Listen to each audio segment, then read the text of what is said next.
আমি ছোট্ট করেই বলবো, নিশ্চয়ই আমি চাই না আমার মতো আরো সোনিয়া হোক, আমি চাই না আমার মতো কোনো নারী এরকমটাই হোক, আমি চাই না কোনো সন্তান তার বাবা তার মাকে কষ্ট দিক। ওকে, ওনার উদ্দেশ্য মহৎ। আমি সবসময় একটা কথা বলি প্রিয় শ্রোতা আপনাদেরকে, যে যারা এখানে আসেন তারা অনেক বড় ভুল কিংবা অনেক বড় অপরাধ ফ্ল্যাশ আউট করতে এখানে আসেন, কিন্তু তাদের মনের মধ্যে চমৎকার একটা মানবিক গুণ আছে। সেই মানবিক গুণ ধাক্কা দিয়ে তাদেরকে এরকম একটা অনুষ্ঠানে আনে যাতে করে তার মতো করে ভুল কেউ কখনো না করে। সুতরাং সেই দিক থেকে এই মানুষদের প্রতি আমাদের রেসপেক্ট করা উচিত। এবং আমরা আমাদের থিমে কিন্তু বলি এই কথাটা, যে আমরা আপনার এই অনুভূতিটাকে, এই হিউম্যানিজমকে আমরা আপনাকে সম্মান জানাই। ওকে, সো আমরা শুরু করতে চাই, একেবারে ব্যাকগ্রাউন্ড থেকে শুরু করব। আপনি বলেন আপনার মতো করে। বাবা আর্মি কনস্টেবল ছিল, সেখান থেকে বাবা ওটা ছেড়ে দিয়ে তারপর বিদেশে চলে যান। আচ্ছা, উনি বেশিরভাগ সময়টা বাহিরেই কাটাইছেন। তো আমি আমার সৎ মায়ের কাছে মানুষ, দাদির কাছে। সৎ মায়ের কাছে মানুষ বলতে? আমার মাদার নাই। নাই বলতে মা নাই। মানে উনি কি জন্মে উনি মারা গিয়েছেন বা অন্য কোথাও? না না, অ্যাকচুয়ালি সে মানে ভারসাম্যহীন, পাগল বলাই চলে তাকে। আমি একটু সিচুয়েশনটা জানতে চাই। তার সম্পর্কে জেনেছি যেটা বলা চলে, ছোটবেলা থেকেই বড় হইলাম দাদির কাছে, তখন থেকেই শুনতাম সে গুছায় কিছু করতে পারতো না। আচ্ছা, তো গুছায় যখন কিছু করতে পারতো না, আমার বাবার সাথে বনাবনি হতো না। তো এরকম করতে করতে একটা পর্যায়ে গিয়ে তাদের ডিভোর্স হয়। তারপর থেকে সে মানে একটু আলাদা কেমন যেন মানে অ্যাটিটিউড করতো। তারা সে আমাকে বা আমার আরেকটা ছোট বোন আছে, তাকে অ্যালাউ করতে পারতো না, এই আর কি। এরপরে আর আমার আপনি নিজে কখনো ফেস হয়েছেন আপনার মার? না, আমার তার প্রতি কোনো রকম আগ্রহ নাই। কেন আগ্রহ নাই? আমি আমার দাদিকে ঘিরে বড়। মানে আপনি জন্মের পরে যে স্বাদটা পাননি, সুতরাং সেই স্বাদটা নিয়ে আপনার কোনো আগ্রহ নাই? আগ্রহ নাই। মানে আপনি জানার চেষ্টাও করেননি আপনার মা কোথায় আছে, কি অবস্থায় আছে? আচ্ছা, বেশ ভালো আছে, তার বাবার বাড়িতে আছে। বাট আপনি কখনো নক করেননি সেখানে? না, আমার ভালো লাগে না। ভালো লাগে না বলতে? যেখানে বাবা নাই, যেখানে মা নাই, একসাথে কোনো কিছুই নাই, কেমন যেন একটু এলোমেলো না? তো এই এলোমেলোর মধ্যে কিছু পাইতে গেলে কিছু হারাইতে হয়। তো থাক না, যখন কিছু পেতে গেলে আমি হারাবো, তার সাথে আমি যেটা নিয়ে মানে বেঁচে আছি। বিষয়টা কি এরকম ছিল যে তুমি যদি তোমার মায়ের কাছে কোনো দিন খোঁজ নাও তাহলে তোমাকে এই বাড়ি থেকে চলে যেতে হবে, এরকমটাই আর কি। Okay fine. আমার মনে হয় আপনি এই জিনিসটা ফ্ল্যাশ আউট করতে চাচ্ছেন না, বাট এটা আমার জন্য ইম্পর্টেন্ট এই কারণে যে আপনি কি ধরনের পরিবেশে বড় হয়েছেন। সো আপনি জন্মের পরপরই কি সৎ মাকে পেলেন নাকি তার? না না না, আমার বয়স তখন 2.5 বছর। আচ্ছা, 2.5 বছর। তখন থেকে আপনি কি বড় মেয়ের পরিবারে আমি বড় মেয়ে, সন্তান? বাবার বড় মেয়ে। মানে প্রথম সন্তান কিনা? হ্যাঁ হ্যাঁ। ওকে। তো দেখা গেছে যে আমি আসলে ব্যাপারগুলো মানে এমন একটা বিয়াতে ছিলাম, মানে আমি প্রকাশ করতে পারবো না। তো দাদির কাছ থেকে সেই মমতা, সেই যতটুকুন পাওয়ার দরকার ছিল, বাবার আদর যতটুকুন যাই ছিল, দাদির কাছ থেকে আমি আমার পাওয়া। তো দাদির হাতেই মানুষ মানুষ বলবো না কি বলবো আমি জানি না, তবে দাদির হাতেই আমি বড় হয়েছি। ওকে। দেখা গেছে একটা পর্যায়ে আমি যখন বেড়ে উঠতে শুরু করলাম, যখন ক্লাস 4-5-এ পড়ি, ঠিক তখন মানে আমি ছিলাম ছোটম তো একটা পড়ি, মানে এখানে ওইখানে সেখানে এখানে ওইখানে সেখানে আমি খালি দৌড়াইতাম। আচ্ছা। তো এই বাড়ি সেই বাড়ি দৌড়াইতে দৌড়াইতে দেখা যেত যে আমার পড়াশোনার আর কোনো খবর থাকতো না।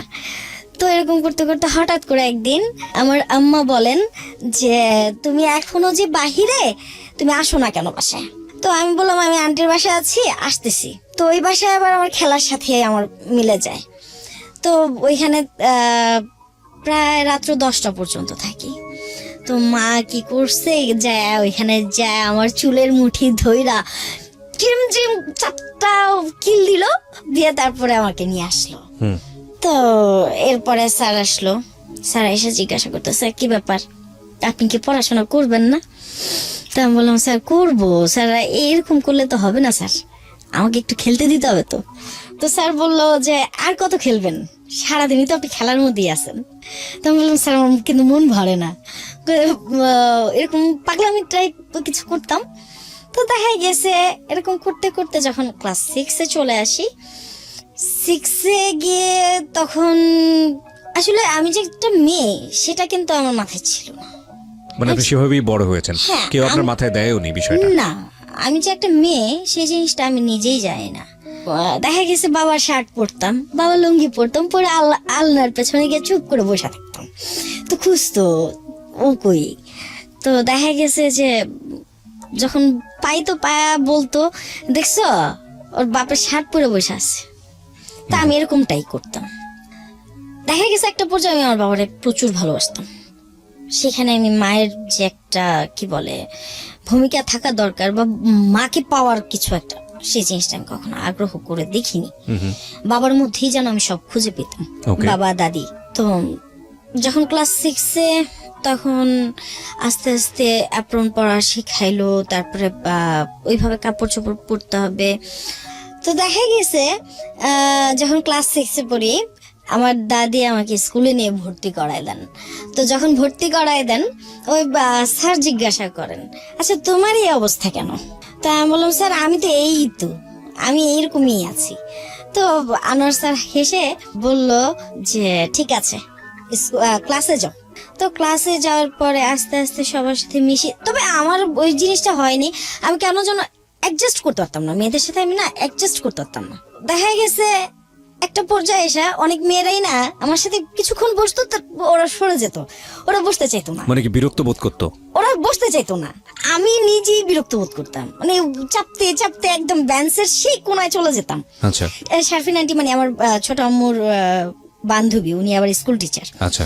তো উনি আবার আমাদের টিচার, ওনারে অনেক সময় আপা আন্টি বলা হয়। তো দুষ্টু করে বলে ফেললাম একদিন যে এই করছে খালামুনি আমার কিন্তু ভালো লাগে না, আমি কিন্তু ক্লাস করব না। বলো কেন? বললো মেয়েরা হাসে, দেখেন না কিভাবে হাসে। তো হাসে বলার বললো যে কেন কি হয়েছে? তো আমি বললাম যে আমি তো বলতে পারি না, আমি কি বাদরের মতো দেখতে না, আমি কেমন কেমন। সামহাউ আপনার অ্যাটিটিউডটা তাদের কাছে খুব হাস্যকর ছিল। তাদের কাছে মানে এটা আমাদের শুনেও কিছুটা মনে হচ্ছে। আমি আরেকটু রিকভারি করতে চাই আপনাকে, তাহলে হয়তো বুঝতে পারবো যে আপনি 8-10 জনের চেয়ে আলাদা ছিলেন। প্রিয় শ্রোতা, একটা জিনিস খেয়াল রাখবেন, এখানে ও যে ধরনের পরিবারে বড় হয়েছে সেখানে কিন্তু মা অ্যাবসেন্স, এবং ওনার মা সম্পর্কে উনি যে বর্ণনাটা দিয়েছেন সেটাও একটু খেয়াল রাখতে হবে। বিকজ উনি যেটা বলছেন যে মার এক ধরনের মানসিক সমস্যা ছিল, তো ওর আবার ম্যাচিং প্রবলেম হচ্ছে স্কুলে গিয়ে। সবকিছু মিলিয়ে একটা অনেক বড় একটা কোয়েশ্চেন মার্ক থেকে যায় যে আসলে ওর চাইল্ডহুডটা কি বা উনি মানুষ হিসেবে কেমন। সো এই বিষয়গুলো মাথায় রেখে আমাদের একটু সামনের দিকে এগোতে হবে। বলুন। তো বাই দ্য ওয়ে ডালিবাবু স্যার আমার ইংলিশ টিচার ছিল। তো উনি হঠাৎ করে আমাকে জিজ্ঞাসা করেন, একটা কোশ্চেন জিজ্ঞাসা করেন। তো আমি ওটার আনসার না দিয়ে উল্টা আনসার করা শুরু করলাম। তো উল্টা আনসার কোশ্চেন করা শুরু করলাম বলার সাথে সাথে উনি আমার বেঞ্চের উপরে দাঁড় করাই দিল। তো বেঞ্চের উপরে দাঁড় করানোর পরে বললাম, স্যার এটা তো ঠিক হইলো না, আপনি আমার বেঞ্চের উপরে না দাঁড় করে আপনি আমার কানাভুটি না হইতে পারতেন। কানাভুটি কি জিনিস? কানে ধরে উঠবস করা। ওকে, এটা না হইতে পারতেন। তো আগে শুধু শুধু কেন আমার এই খামাখাই দাঁড় করায় রাখলেন? তো স্যার বললো, তুই বেয়াদব হয়ে গেছিস মেয়ে। স্যার আমি মেয়ে কোন জায়গা দিয়ে, আমি তো দেখতে পাচ্ছি না মেয়ে কোন দিক দিয়ে আমি। আচ্ছা যাই হোক, তারপর ওইখান থেকে বের হলাম, স্কুল থেকে বের হলাম। তো রাস্তা দিয়ে আসতাম, ছেলেরা অনেক সময় দেখতাম আমাকে দেখলে না মানে কেউ প্রপোজ করতে চাইতো, কেউ কনফিউশনের দেখা যেত যে কনভিন্স করতে চাইতো, কেউ কনফিউশনে আসতে চাইতো না, কেউ দেখা যেত যে মানে এক একজন এক এক ধরনের দেখতাম আর কি। তো যখন দেখলাম আমার বাড়ির পাশে ভাড়াটিয়া হবে, তো সে ছেলেটা আমাকে দেখলে প্রায় হাসতো। আমি আবার স্কুল থেকে আসার পথে, এটা আমার মানে প্রতিদিনের একটা রুটিন ছিল, একটা আজিজ মিল্ক চকলেট খাইতে হবে আমার। ওকে। খেতে খেতে আমি বাসায় চলে আসতাম। অনেক সময় দেখা যেত যে বাসায় আসতে আসতে রাস্তায় বসে খেলতে বসে পড়ছি। তো দেখা গেছে তখন তো আমাদের গ্রাম ছিল, জি। এখন তো বর্তমানে দেখা যায় যে এই জায়গাটা গ্রাম নাই, গ্রামের আকারে গিয়ে থেমে নাই, এখন তো শহর হয়ে গেছে। তো তখন এরকম করতে করতে ক্লাস যখন 7-এ উঠলাম, 6-এর চ্যাপ্টার এইভাবেই চলতে থাকলো। ক্লাস 7-এ যখন উঠতে শুরু করলাম তখন একটু কেমন একটু শরীরের মধ্যে চেঞ্জ চলে আসলো। জি। তো চেঞ্জ গুলো আমি আসলে মানে খুব একটা কি বলে বুঝতে পারতাম না। তো ফুপুকে এক এক রকমের প্রশ্ন করতাম, তো ফুপু যা পারতো তাই বলতো। আচ্ছা। দাদিকেও প্রশ্ন করতাম, দাদি আমারে কখনো একা যেতে দিত না এই প্রশ্নগুলো করার পর থেকে। হ্যাঁ। ওকে। তো আমাদের ওয়াশরুমটা ছিল, যেমন আমি এখানে বসে আছি, এখান থেকে আপনার ওই ওয়াশরুম পর্যন্ত অতটুকু দূরে। আমাদের বাড়িটা কিন্তু অনেক বড়। ওকে। হ্যাঁ। তো দেখা গেছে যে ওই ওয়াশরুমে যেতে হলে আপনার 3 মিনিট তো লাগবেই হেঁটে যেতে। ওকে। তো রাত্র কখনো 10টা, কখনো 11টা, কখনো 12টা। তো দেখা গেছে যে আমার দাদি হারিকেন নিয়ে দাঁড়ায় থাকতো আচ্ছা আমার জন্য। তো আমি ওয়াশরুমে যাইতাম অনেক সময়। তো এরকম করতে করতে হঠাৎ করে একদিন আমারই জ্যাঠাতো ভাই, তো দেখা গেছে সে প্রেমের যে কি বলে এই চিঠি টিঠি এগুলো দিতে আসতো। তো প্রপোজ করতো, অনেকবার প্রপোজ করছে। তো আমার ছোট বোনকে আমি বললাম, কি বলে তোরা কি শুনবি, যা খায় আয়, কি বলে যা খায় আয়। তো ওরে পাঠাইতাম ছোট জনরে। তো ছোট জন গিয়ে দোকানে গিয়ে যা পারতো খাইতো, খায়াটাই আসতো। আমি কিন্তু আসলে প্রেম বিষয়ক কোনো ব্যাপার তখন পর্যন্ত আমার ভেতরে ছিল না। ওকে। আমি প্রেম বিষয় কি জিনিস আমি এগুলো বুঝতাম না। আচ্ছা। এগুলো আমার মাথায় ছিল না, আমার মাথায় শুধু এক খেলা। তো দেখা গেছে তো উনি আমাকে চিঠি দিল, কখনো কার্ড দিত, কখনো এটা দিত, কখনো সেটা দিত। তো এরকম করতে করতে আমি নিতাম, নিয়ে আমি আমার মাকে দিয়ে দিতাম যে মা ধর তো, তুমি পড়ো, আমার ভালো লাগে না এগুলো, কি দিছে দেখো না। একটা জিনিস কি, সে আমার সৎমা হলো না, সে আমাকে বিশ্বাস করতো। আচ্ছা। আমি কোথাও কিছু করব না সেটা তার মাথায় ছিল। ওকে। তো বাই দ্য ওয়ে একদিন চিঠিগুলো হাতে দেওয়ার পরে আম্মা খুব ক্ষুব্ধ হয়ে গেল। ওনার বাবার বাড়ি তো আবার আমার বাবার বাড়ি থেকে একটু দূরে, মানে আমি যে স্কুলে পড়তাম পাইলট স্কুল, তো পাইলট স্কুল থেকে একটু পেছনে। সেও কিন্তু নাম করা বাড়ির মেয়ে। জি। তো বাই দ্য ওয়ে তো ওইখান থেকে এক ছেলে আসে, নাম মনির। ওই মনির আসার পরে বাইক নিয়ে আসতো, প্রতিদিন যাইতো 4-5 বার। তো মা এই জিনিসটা খুব ভালো চোখে আর দেখলো না। ওকে। প্রায় দেখতেছে যে বাসায় চিঠিও আসে, এই বাসার সামনে দিয়েও ওই বাইক নিয়ে দৌড়াদৌড়ি, ওই পেছনে দাঁড়াই, পেছনের থেকে প্রপোজাল দেওয়া দেই। তো মেয়ে নিয়ে আমি বিপদে আছি। তো এরকম করতে করতে সে এক পর্যায়ে আমার বাবাকে মনে হয় চিঠি দেয়। আচ্ছা। যে তুমি দেশে আসো, মেয়ের একটা ব্যবস্থা করো। ক্লাস 7-এ পড়েন তখন আপনি? ক্লাস 7-এ পড়ি। ওকে। আমি কিন্তু তখন বুঝতে পারতাম না, তখন আমি আমার ওই যে বললাম ত্রিং বিরিং নিয়েই ব্যস্ত, খেলাধুলা নিয়ে ব্যস্ত। আমি আমার খেলা নিয়েই ব্যস্ত। কখনো ডিগবাজি, কখনো পুকুরে সাঁতার, কখনো দেখা গেছে ওইখানে ওই ক্রিকেট খেলা, কখনো দেখা গেছে বৌমাছি খেলা, তারপরে দেখা গেছে কখনো ওই গোলাসুট খেলা, একটা না একটা আমার আছেই। আচ্ছা। তো কখনো দেখা গেছে টিলোস প্রেস, এগুলো খেলা নিয়ে না আমি সারাক্ষণ, আমার পড়াশোনা খুব একটা মন বসতো না এই খেলার উপরেই। তো হঠাৎ করে বাবা আসলো, বাবা আসার পরে বাবা ডাকতেছে আমারে। আমি না ভয় কেমন একটু ভয় টয় পাওয়া শুরু করলাম, তার কাছে যেতে চাই না। তারপরেও সে ডাকলো, গেলাম। যাওয়ার পরে বলল, তোর নামে এত কমপ্লেন শুনি আমি, এত এত এত, এই তোরে কি আমি খাবার দিই না, এই তোরে কি আমি পড়া দিই না, এই তোরে কি আমি কিছুই দিই না, তুই এমন করিস কি লিগা? তা আমি না বোকার মতো তাকায় আছে, কি বলে আমি তো বুঝতে পারতেছি না আসলে বলেটা কি এটা। যাই হোক, বাবা খুব রাগের বসে আমারে খুব পেটায়, খুব। তো ফুপিয়ারা ছিল, আসলে আমি বুঝতে পারিনি। বাই দ্য ওয়ে মারধর করলো, মারধর করার পর রাত্র তখন 9টা। তো দেখি যে আমার কাপড় টাপড় ভেসে যাচ্ছে। আমি কি শিশু করে দিলাম, না কিছু হয়ে গেল, না পানি পড়লো, মানে আমি এই নিয়ে খুব বিচলিত এই মায়ের উপরেই। তো বাই দ্য ওয়ে ফুপি দেখছে, ফুপি দেখার পর বলতেছে যে এই দাঁড়া, তুই মেয়ের গায়ে আর হাত তুলবি না, সর, মেয়ের গায়ে আর হাত তুলবি না। দাদি খুব কান্না করতেছে, আমার নাতিনে মেরে ফেলাইতেছে, আরে ওরে মেরে ফেলাইতেছে, তোরা ধর ওরে। তো এরকম করার পরে বাবাও একটু, বাবার পিছন দিয়ে এসে আমার দাদি দুটা দিল, চাট করে 4টা দিল। তারপরে বাবা খুব রাগ হয়ে গেছে দাদির উপরে। হ্যাঁ, তোমার লেগে আমি মেয়ে শাসন করতে পারি না, তোমার লেগে আমি মেয়ে কিছু করতে পারি না, তুমি খালি দাও। পরে আচ্ছা ঠিক আছে, তোর কিছু করা লাগবে না, তুই বিয়ে দিয়ে দে, এই কথাটা দাদি বললো।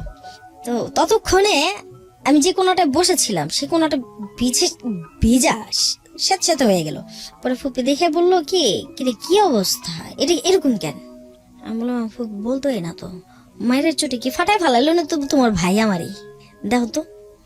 পরে ও হাসা দিছে। ফাইন, আমরা বুঝতে পেরেছি বিষয়টা। ওকে, ঠিক আছে। তো এটা নিয়ে কোনো ইস্যু ক্রিয়েট হলো কি, মানে এই যে ঘটনাটা আপনার for the first time in your life? আসলে যখন আমার বাবা ওকে এই জিনিসটা করে, এই জিনিসগুলো আমার ভেতরে আস্তে আস্তে আস্তে আস্তে কেমন যেন একটা, মানে তাদের কাছ থেকে দূরে সরে যাওয়ার একটা কি বলে চেতনা চলে আসে। তাদের কাছ থেকে আমি যত দূরে থাকতে তত ভালো লাগবে আমার, হয়তো আমি কিছু করতে পারবো, এরকম আর কি। ওই ঘটনার পরেই মানে হঠাৎ করে মানে ওই থাকা অবস্থায়, বাবার দেশে থাকা অবস্থায় আমার বিয়ে টিয়ে সব মানে দেখে টেকে তারা রেডি করে ফেলে। আমি তো বলতেই পারি না কিছু। ওকে। তো পাশের বাড়ি চিনেই তো, আর আমি তো চিনি না, আমাকে বারবার বলা হইতেছে ওই বাড়ির, তো আমি আর চিনি না। আমি বোকার আপনি মতো ক্লাস 7 এ পড়েন তখন ক্লাস 7। ব্যাকগ্রাউন্ডে আছি আমরা, প্রিয় শ্রোতা, আপনারা শুনছেন সিক্রেটস। আজকে এখানে নারায়ণগঞ্জ থেকে এসছে সোনিয়া তার নিজের জীবনের সিক্রেটস নিয়ে। এই ফাঁকে প্রিয় শ্রোতা আপনাদের সবাইকে জানিয়ে রাখছি, ইতিমধ্যেই শুরু হয়েছে রেডিও আম্বার 102.4 FM এ আমার একটি নতুন শো, যে অনুষ্ঠানটির কথা হয়তো বা অনেকেই জানেন, মাইক্রোফোন টেস্টিং 1024, যেখানে বাংলাদেশের ছড়িয়ে ছিটিয়ে থাকা অসম্ভব প্রতিভাবান শিল্পী যারা আছেন, যারা কোথাও কোনো ফ্লোর পান না কিন্তু খুব ভালো গান, তাদের সুযোগ ঘটছে একটা অনুষ্ঠানে একটা এপিসোডে নিজেকে প্রকাশ করবার। আপনি যদি খুব ভালো গান করেন এবং আপনি যদি মনে করেন এই অনুষ্ঠানটিতে আপনি অংশগ্রহণ করবেন, তাহলে এই নাম্বারটিতে ফোন দিতে হবে এবং নাম্বারটিতে ফোন দিয়ে ফোন থেকে আপনি যে নির্দেশনা পাবেন সেই অনুসারে আপনি কাজটি করবেন। ফোন নাম্বারটি হচ্ছে 09611001024। আমি বাংলায় বলছি এবং ধীরে ধীরে বলছি, 09611001024। এই নাম্বারটিতে ফোন দিয়ে আপনি নির্দেশনা অনুসারে আপনি কাজটি করবেন। আর এমনও হতে পারে এই অনুষ্ঠানের মধ্য দিয়ে সারা বাংলাদেশ আপনাকে অন্যভাবে চিনবে। সো অপেক্ষা করছি আপনার কলের। আমরা ছোট্ট একটা বিরতির পর আবারও ফিরছি, আশা করছি আমাদের সাথেই থাকবেন। 2 মিনিটের বিরতি। তো ফুপিয়েরা দেখেন ছেলে, ফুপি দেখেন, ফুপা দেখেন, ফুপা তো ভাইয়েরা দেখেন, বাবা দেখেন কি না আমি তা জানি না, তবে মায়েরা জানেন, নানা বাড়ি এরা সবাই দেখেন, ওনারা সবাই বলেন ছেলে খুব ভালো। গরিব হইলো ছেলে ভালো। তো বাবা চিন্তা করলো যে যদি ছেলে ভালো হয়, গরিব হোক, তাতে কি, আমারটা আমি উঠাই নিব, সমস্যা হবে না।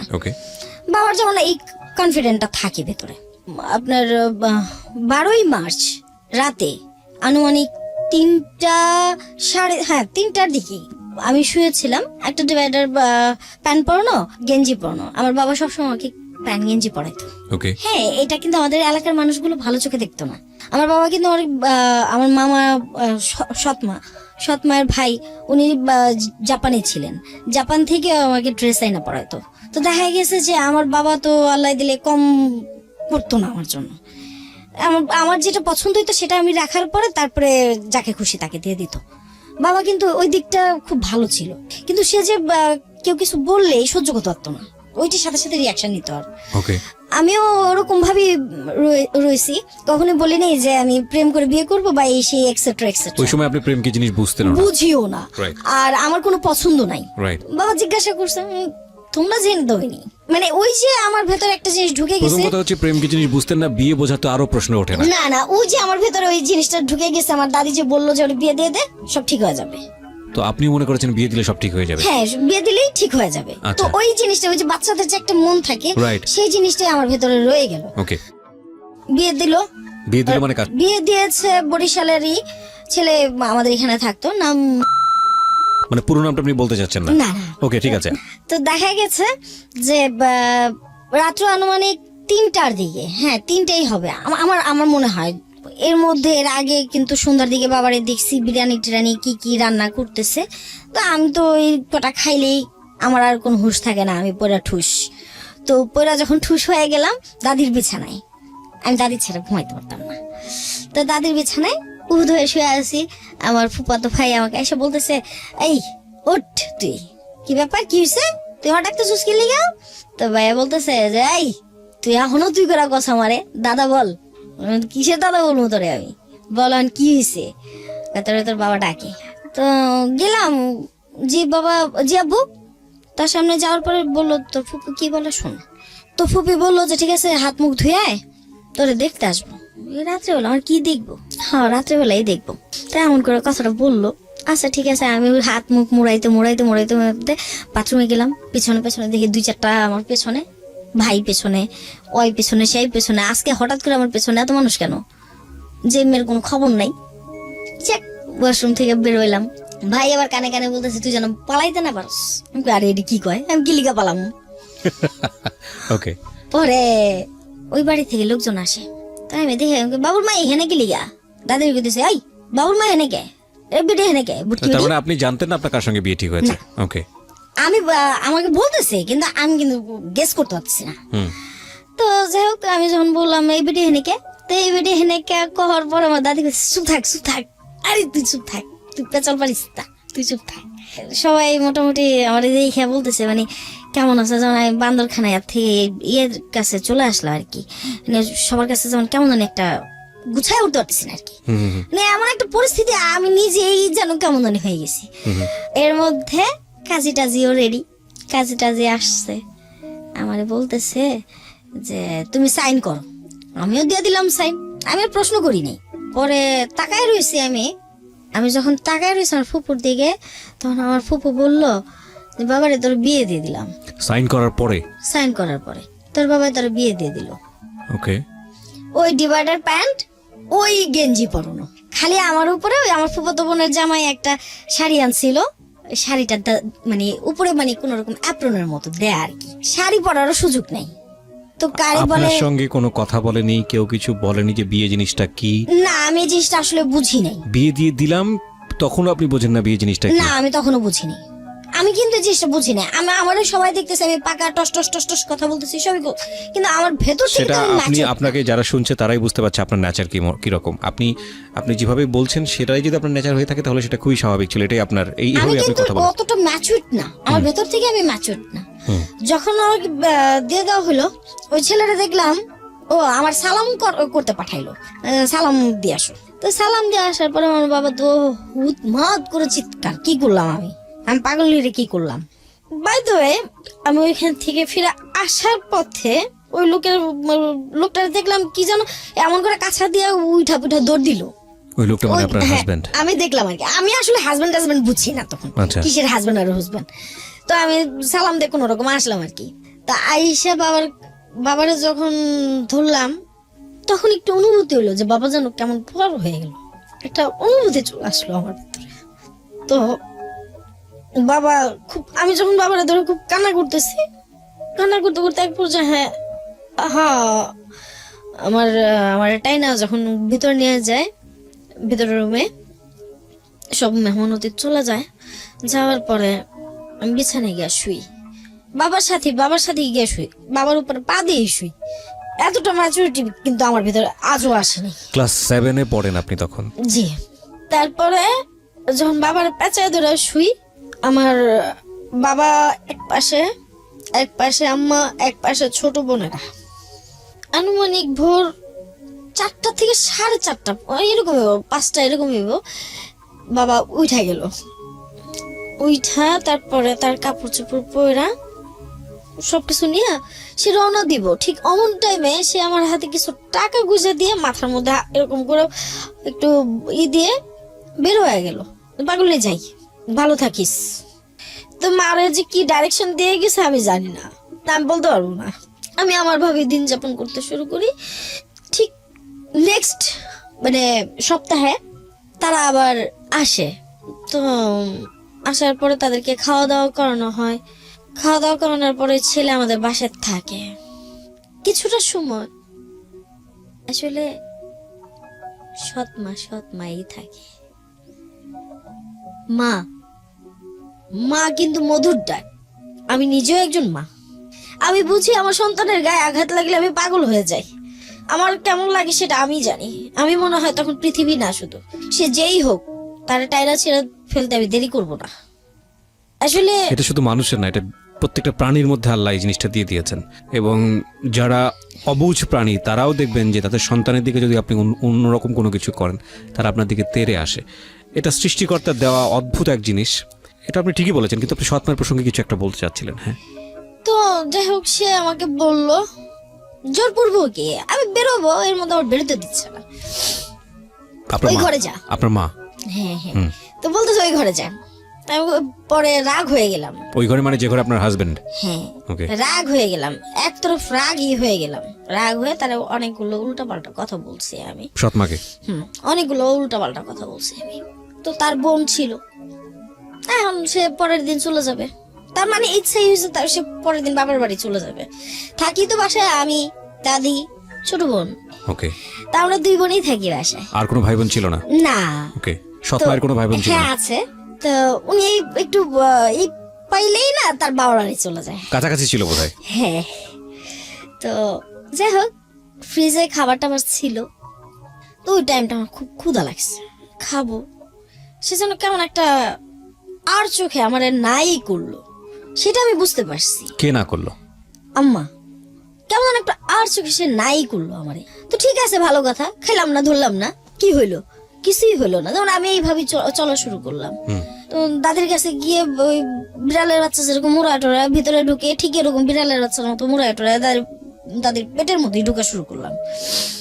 পরে দাদি একতরফ কান্নাই করছে।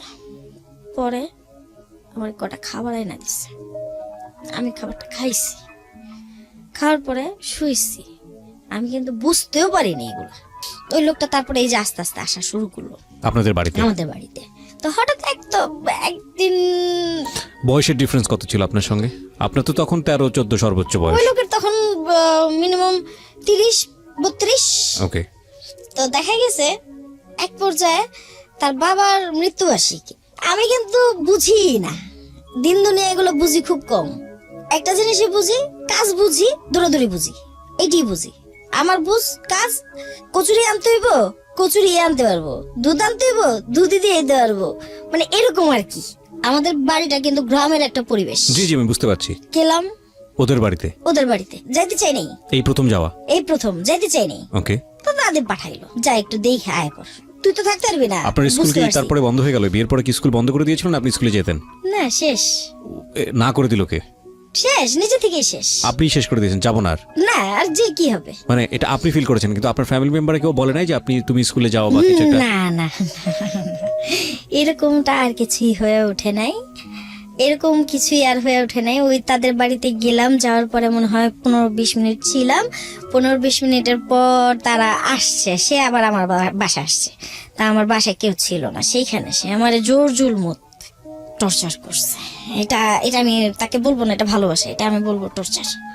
So this is a very very important point, যেটাকে আমরা বলি যে বিয়ের পরে পরবর্তী সময় যেটা সবচাইতে গুরুত্বপূর্ণ সময় হাজব্যান্ড অ্যান্ড ওয়াইফের মধ্যে, সেটাকে কেউ বলেন বাসর রাত, কেউ বলেন ফুলসজ্জা, হোয়াট এভার ইট ইজ। এবং এটা ওনার জায়গা থেকে হচ্ছে এটা একটা টর্চার ছিল, মানে it's one kind of rape. আমি জানি না, যদি সামাজিকতার জায়গা থেকে যাই তাহলে এটা একটা অনৈতিক কাজ হয়েছে, মানে বিয়ের ব্যাপারটা আমি বলছি। দ্বিতীয়ত যদি বলি যে আইনত যদি যাই তাহলে তো এটা আইনত একেবারেই অবৈধ কাজ। তৃতীয়ত যদি রিলিজিয়নের জায়গা থেকে যাই, আমি নট রিলিজিয়াস স্কলার, আমি ধর্মীয় বিষয়ে খুব ভালো জ্ঞান রাখি না, কিন্তু আমার যতটুকু জ্ঞান বলে তাতে আমি যতটুকু বুঝি, যদি ভুল না করে থাকি, যে বিয়ে দেওয়ার আগে এইভাবে বিয়ে দেওয়ার কোনো নিয়ম আমার জানা মতে আমাদের ধর্মে নেই। সুতরাং সেদিক থেকেও এটা একটা ভয়াবহ রকমের গুনাহের কাজ এবং অপরাধের কাজ হয়েছে। এবং ঠিক আছে, টর্চার হলো, তারপর ওই অবস্থায় যে আমার বড় বাচ্চাটা আমার পেটে রয়ে যায়, সেটা তো আর আমি বুঝতে পারি নাই। মানে এই ফার্স্ট টাইমই আপনি কনসিভ করেন? হ্যাঁ, এটা আমি বুঝতে পারিনি, কারণ ওই যে বললাম আপনি তো জানতেই না ইনফ্যাক্ট। দূরত্বটা তো ওইখানেই প্রথম ভেসে গেল। রাইট। সেইখান থেকেই বিয়ে হয়ে গেল। পরের সপ্তাহে আমার বিয়ে, আর পরের সপ্তাহে সবকিছু শুরু হয়ে গেল, এই যে রানিং হয়ে গেল জীবনটা, এই যে এখান থেকেই শুরু হয়ে গেল। তো ওই মায়ের কোলে বা আমার দাদির কোলে বা আমার বাবার কোলে আমি বসে আপনি আমাকে একটা ছিলাম মিনিট না। একটু সময় দেন, আমি এই জায়গাটা একটু কথা বলতে চাই। আমাদের সামাজিকতা এগুলো এখন অনেক বড় ট্যাবু, একটা সময় পর্যন্ত মনে করা হতো, এখন এগুলো বিষয় নিয়ে অনেক ওপেন ডিসকাশন হচ্ছে, যে আসলে ছেলেমেয়েদেরকে শ্রেণীকক্ষে পাঠদানও করা হচ্ছে, ইজ ভেরি ভেরি ইম্পর্ট্যান্ট। যে একটা মেয়ে হয়ে ওঠা, শারীরিক যে পরিবর্তন বয়ঃসন্ধিকালে আসে, সেগুলো নিয়ে কথা বলতে গেলে মানুষ মনে করেন না এগুলো শোনাও পাপ। আমাদের কিন্তু এই সমাজের কিন্তু বাস্তবিক অবস্থাটা কিন্তু এরকম, কিন্তু এটা জীবনের খুবই গুরুত্বপূর্ণ একটা বিষয়। একটা মেয়েকে পরিবারের মধ্যে খুব সুন্দর করে এই বিষয়গুলো নিয়ে শিক্ষা দেয়া, যে এটা এই জিনিস, এটা করলে এটা হয়, এটা করলে এটা হয়, এই কাজটা আমাদের পরিবারে মনে করা হয় এটা একটা বিশাল অপরাধের কাজ, এগুলো নিয়ে ডিসকাস করা যাবে না, এগুলো নিয়ে আলোচনা করা যাবে না। এবং যে কারণে এগুলো বিভিন্ন রকমের মিসকনসেপশন কিন্তু মানুষের মধ্যে গ্রো করে। এবং দেখা যায় সে হয়তো তার বড় বোনের কাছ থেকে শুনেছে, তার বড় বোন হয়তো তার পাড়া প্রতিবেশীর কাছ থেকে শুনেছে, কিন্তু এই শিক্ষাটা আসলে কার কাছ থেকে আসা উচিত? প্রপারলি কার কাছ থেকে আসা উচিত? আমি মনে করি যারা বয়োজ্যেষ্ঠ আছে তাদের কাছ থেকেই আসা উচিত। আসা উচিত। প্রথমত আমি মনে করি বাবা মায়ের কাছ থেকে পারিপার্শ্বিকতা থেকে আসা উচিত। রাইট বাবা মা সবারই থাকে না, রাইট সবার বাবা মা থাকে না। কিছুদিন আগে একটা বাচ্চা কিন্তু জন্মাইছে, তার মা ছিল পাগল। রাইট, ফেসবুকে এই কাজটি হয়েছে এবং আমি স্পেশালি থ্যাঙ্কস দিতে চাই আজকের এই অনুষ্ঠান থেকে। আমার গা শির উঠেছে। আপনি ফেসবুকে অনেক বেশি মনে হয় অ্যাক্টিভ থাকেন, যে কারণে আপনি না জেনেছেন না, এটা। আমি ফেসবুকে না, টেলিভিশন থেকে। টেলিভিশনে আপনি জেনেছেন এটা? কখনো আমি ফেসবুক ইউজ করি নাই। ওকে। আর আমি এই যে আমার লুডুমপুরে একটা ডিডি 2 এর মডেলের একটা সেলফোন ইউজ করি। আমার কখনো ফেসবুক, ইউটিউব, তারপরে আপনার কি বলে আরো যা আছে, এগুলো তো যেয়ে ওঠা হয়নি। ফাইন, আপনি যখন ইউটিউবের কথা বললেন, আমি একটু বলে দিই প্রিয় শ্রোতা, এই অনুষ্ঠানটি আপনারা ইউটিউবে শুনতে পাবেন। আমরা আপলোড করে দিচ্ছি কিছুক্ষণের মধ্যেই। আমাদের ইউটিউবের ঠিকানা www.youtube.com/dfm904। আমি আবারও বলছি, ঢাকা FM 90.4 নামে ইউটিউবে সার্চ দিলেই আপনি পাবেন আমাদের চ্যানেলটি, এবং ওখানে গিয়ে আপনি অবশ্যই সাবস্ক্রাইব বাটনে ক্লিক করতে ভুলবেন না। আপনি যে ইম্পর্টেন্ট বিষয়টি কথা বলছিলেন যে হ্যাঁ, পাগলির মেয়েটা পাওয়া গেল এবং তাকে একটা পরিবারের কাছে হস্তান্তর করা হয়েছে।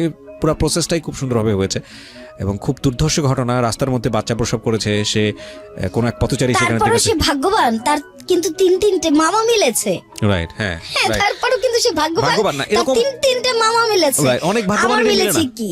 এক্স্যাক্টলি, আপনি এই কথাটা বলতে পারেন যে আপনার আসলে মিলেছে কি। ওনার পরিবার থাকার পরও ওনার প্রতি অত্যাচার হয়েছে এবং সেটা ভয়াবহ রকমের অত্যাচার। এটা আমাদের সামাজিকতার চিত্র। আমরা সেক্স শব্দটা শুনলে মনে করি যে এটা একটা ভয়াবহ রকমের বাজে ডিসকাশন হচ্ছে এখানে, কিন্তু জীবনের খুব গুরুত্বপূর্ণ একটা বিষয় এবং এটাকে এত গোপন রাখার ফলে নীরবে নিভৃতে কতটা টর্চার হতে পারে একটা শিশুর প্রতি, কিংবা কতটা টর্চার হতে পারে একটা কিশোরের প্রতি, এই সিনারিওগুলো অনেক সময়, বিশেষ করে এনজিওর কিছু ডাটা আছে, আপনারা যখন এগুলো নিয়ে স্টাডি করবেন, যখন পড়বেন, তখন বুঝবেন যে এটা আসলে কতটা ভয়ানক। ভাই, আপনার সামনে আগুন আছে, এই আগুনটাকে আপনি সেদ্ধ করার কাজে ব্যবহার করবেন, নাকি আগুনটাকে আপনি আপনার ভালো লিভিং লাইফের জন্য ব্যবহার করবেন, নাকি আগুনটাকে পোড়ার জন্য ব্যবহার করবেন, সেটা কিন্তু আপনার একান্তই ব্যক্তিগত বিষয়। আমরা আজকে ওনার যে ব্যক্তি জীবন, সেখানে যে বিভিন্ন বিষয়গুলো ফ্ল্যাশ আউট করছি, এটার পেছনের অন্যতম কারণ হচ্ছে যে একটা শিশুকে বা একটা মেয়ে শিশুকে বা একটা মেয়ে কিশোরীকে কিভাবে বড় করলে প্রপারলি বড় করা হয়, সেই বিষয়ে আপনাকে নক করার জন্য। এখন এই বিষয়টিকে যদি আপনি নেগেটিভভাবে নেন, না বোধকভাবে নেন, সেটা আপনার ব্যক্তিগত সীমাবদ্ধতা। ওই সীমাবদ্ধতার প্রতি আমাদের রেসপেক্ট আছে, কিন্তু সেটাকে আমরা এগ্রি করি না। হ্যাঁ, ওকে। আমি একটু যে জায়গাটায় ছিলাম সেখান থেকে আবারও ফিরতে চাই, যে আপনি প্রথমত বিয়ে বুঝতেন না, একটা মেয়ে কখন মেয়ে হয়ে ওঠে সেটা বুঝতেন না। তারপরে আপনার সঙ্গে যেটা বললেন, আপনি একটা টর্চার হলো শারীরিক সম্পর্কটাকে, এবং তারপর আপনি কনসিভ করে উঠলেন। খুব সহজেই কনসিভ করার বিষয়টি কি সেটাও আপনি বোঝেন না। বুঝি নাই। ওকে, আমি সামনের দিকে আগাই। তারপর শ্বশুর বাড়িতে যাইতে হবে, বাড়িতে থাকার মতো প্রসিকিউশন গুলো নাই। তো বাই দ্য ওয়ে, দেখা গেল মার্চের 12 তারিখে আমার বিয়ে হয়। কত সালের? 97 সালে। 1997 সালে। ওকে। মেয়ের দিকে শ্বশুর বাড়িতে যাতায়াতটা বাড়লো। আপনার? আমার যেতে হয়, বুড়ো শাশুড়ি কাজ টাজ করে দিতে হয়, পানি টানি চেপে দিতে হয়, তার কাপড় চোপড় আগায় দিতে হয়, এরকমটাই। আপনার জামাই কি করতো? উনি ঘড়ির ব্যবসা। ফাইন, বিরতি নেব প্রিয় শ্রোতা। এই জায়গাটিতে ছোট্ট একটা বিরতি, মাত্র 2 মিনিটের।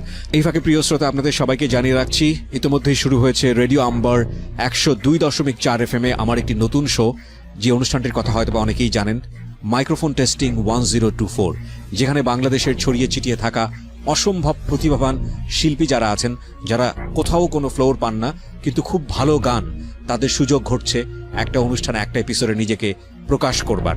আপনি যদি খুব ভালো গান করেন এবং আপনি যদি মনে করেন এই অনুষ্ঠানটিতে আপনি অংশগ্রহণ করবেন, তাহলে এই নাম্বারটিতে ফোন দিতে হবে, এবং নাম্বারটিতে ফোন দিয়ে ফোন থেকে আপনি যে নির্দেশনা পাবেন সেই অনুসারে আপনি কাজটি করবেন। ফোন নাম্বারটি হচ্ছে 09611001024। আমি বাংলায় বলছি এবং ধীরে ধীরে বলছি, 09611001-024। এই নাম্বারটিতে ফোন দিয়ে আপনি নির্দেশনা অনুসারে আপনি কাজটি করবেন। আর এমনও হতে পারে এই অনুষ্ঠানের মধ্য দিয়ে সারা বাংলাদেশ আপনাকে অন্যভাবে চিনবে। সো অপেক্ষা করছি আপনার কলের। 2 মিনিট পর সোনিয়ার জীবনের সিক্রেটস নিয়ে আমরা আবারও ফিরছি। আশা করছি আমার সাথেই থাকবেন, যেখানটায় ছিলেন। এপ্রিল মের দিক দিয়ে মোটামুটি ভাবে যাওয়া আসা, দুপুরে হোক, সকালে হোক, বিকেলে হোক, ঘর মুছে দেওয়ার জন্য হোক, যেইভাবে হোক যাওয়া হয়। তো এরকম করে আস্তে আস্তে হঠাৎ করে একদিন দুপুরবেলা মাথা ঘুরাইতেছে, ভাল লাগতেছে না, বমি বমি লাগতেছে। যেই মানুষ আমি এতগুলা খাই, সেই মানুষ আমার খাওয়া নাই। আমার দাদি যদি কারো বাসায় দুধ দিতে যেত, কেউ না কেউ দেখা যেত আমার দাদির কিছু না কিছু দিত। খুব আদর করতো আমার দাদিরে। আমার দাদি কিন্তু খুব ভালো একজন সম্মানী ব্যক্তি ছিলেন। তো দেখা গেছে কিছু না কিছু দিত, তো আমার দাদি এটা খাইতো না, না খায় আমার জন্য নিয়ে আসতো। তা আমি আবার দাদির টুলহুলি খাইতাম। দাদির কাছে কলা আছে, আপেল আছে, দাদির কাছে সবই আছে, কিন্তু আমার আর পেটে যায় না, পেটে গেলেই বমি আসে। তো খুব কান্নাকাটি করতেছিলাম। তো এক আন্টি আসছে আমাদের বাড়ির সামনে, আমাদের বাড়ি থেকে একটু দূর হইব, কতটুকু হইব মানে এখান থেকে 5 টাকা ভাড়া এরকমটা দূর হইব। তো ওই আন্টিদের বাসায় তো আন্টির মেয়ের সাথে খেলছি টেলছি। তা আন্টির কাছে গিয়ে বললাম যে আন্টি আমার পেটটা না কেমন যেন লাগে, শক্ত শক্ত লাগে, বমি বমি আসে, ভাল লাগে না। তো পরে হাইসা দিয়ে বললো পাগল নেই এনটা শো। তো শুইলাম মতো, পরে উনি একটু চেক আপ কি করলো না করলো পরে বললো আর কি। পরে ওই অবস্থায় মাথা চুলকাইতে আমার মাথা খালি এরকম নিজেরটা নিজে পিটাইতেছি। কি কি বলে এরা, কি বলে কি আসলে ব্যাপারটা, বাচ্চা ধারণ করা, বিয়ে হইলে যে স্বামীর সাথে থাকতেই হবে, স্বামীর সাথে এটাই করতে হবে, বুকের এখান দিয়ে যে কষ বেরোবে চুলকাবে, এগুলা কিন্তু আমার ভেতর মানে একটা কেমন যেন একটা অমানসিক একটা নির্যাতন শুরু হয়ে গেল, যেগুলো কি আমি কিন্তু কাউকে খুলে বলতে পারতেছি না। তো অনেক সময় দেখা গেছে আমার কিন্তু ওরকম রিয়েল যে একজন কাছের বান্ধবী থাকা, তার সাথে কিছু শেয়ার করা, এরকম কিছু ছিল না। হাই হ্যালো কেমন আছো, যাই ভালো আছি রে, মানে দৌড়ের উপরে এইভাবেই চলছে আমার জীবন। তো বড় ছেলেটা দুনিয়াতে আসার আগ মুহূর্ত পর্যন্ত বাবা আসলো দেশে। বাবা ওইখান থেকে আসলো, আসার পরে জিজ্ঞাসা করলো কিরে তোর জামাই কি করে, কি আসে ওই বিষয় এই সেই। তো আমি আবার বললাম কি করবো, যেটা করার করে, তুমি কত কৌগা, আমি যখন কথাটা ছুড়ে দিলাম তুমি কত কৌগা, তো আমার ভালো লাগতেছে না কত কইতে। পরের দিন আমি ওই দিন গেলাম, গিয়া বাবারে বলা গেলাম গা। পরে রাত্রেবেলা বাবা আবার ডাকাইছে, ছোট বোনের পাঠাইছে, তুই আর গিয়া লই আয়গা, আর আইতে দিব না, চুপ করে লই আয়। তো ওই দিন আবার বাবা খাসির বিরিয়ানি পাকাইছিল, আমার খুব ফেভারিট। আমি এগুলো পাইলে না আমার আর কিছু লাগে না। তো খাই তো বছরে 6 মাসে একদিন বাবা দেশে আসলে, এরপরে তো আমরা চোখে দেখি না। দেখা গেছে যে বাড়িতে পুকুর আছে, পুকুরে মাছ, বাড়িতে গরু মুরগি, যখন যেটা লাগে দাদি দেয়, আর দাদি যতটুকুন পারে ঠিক ততটুকুনি, তো বুড়ো মানুষ ওরকম কিছু না। পরে জ্ঞানী এলো এই পেটটা নিয়ে, রাত্রিবেলা আসলাম, আসার পরে বাবা বলতেছে যে কিরে তুই একলা আইসস না, তোর কেউ লগে আইছে? আমাকে প্যাং লগে আইছে। প্যাং লগে আইছে? আমাকে এটা বুঝছস বালা? আমাকে এটা বুঝছি বালা। তাহলে চুপ করে খা। ওই মহিলারে মানে আমার শাশুড়ি খাবারটা দিল। পরে বাবা একটু দুষ্টুমি করলো, তো হ্যাঁ মানে পাঠাই দিতে হতো বাসায়। বাবা আমার রাইখা দিতেছে, বাবাই কিন্তু আমার রাইখা দিতে চেতেছে, তো হ্যাঁ তো লড়ে না। পরে ম্যাডাম রে কি করলো, ম্যাডাম রে আমার ছোট বোন বললো মাই আহেন আগে দেই, ভাইয়ার খাবারটাও দিয়ে দেই, খাওয়ায়েন কি থাক, শরীরটা ভালো লাগতেছে না যখন ওই থাক। তো বোন আমার এইভাবেই করলো। পরে কইলো যে আচ্ছা ঠিক আছে, তো থাকুক, যাই। হ্যাঁ যেতে যেতে 11টা 11:30টার দিকে গেল মহিলাটা। তো যাওয়ার পরে বাবা কয় তুই আল্লাহ হেনে ঘুমা, খাইছস? পেটটা বসছে? হ্যাঁ বসছে। মনটা বসছে? হ্যাঁ বসছে। কিছু খাবি আরো? না। কিছু মনে চায়? হ্যাঁ আমার কলা দিয়ে ভাত খাইতে মন চাইছে। এমনি গেছি, হ্যাঁ আমার কলা দিয়ে খাইতে ভাত মন চাইছে। গেছি, কপালে আসছিল, মানুষের ভাই দিয়ে গেছো, খাইতে পারি না। পরে খাই আর কয়টা, কিন্তু খাওয়ার মতো তো খাওয়াটা আর নাই।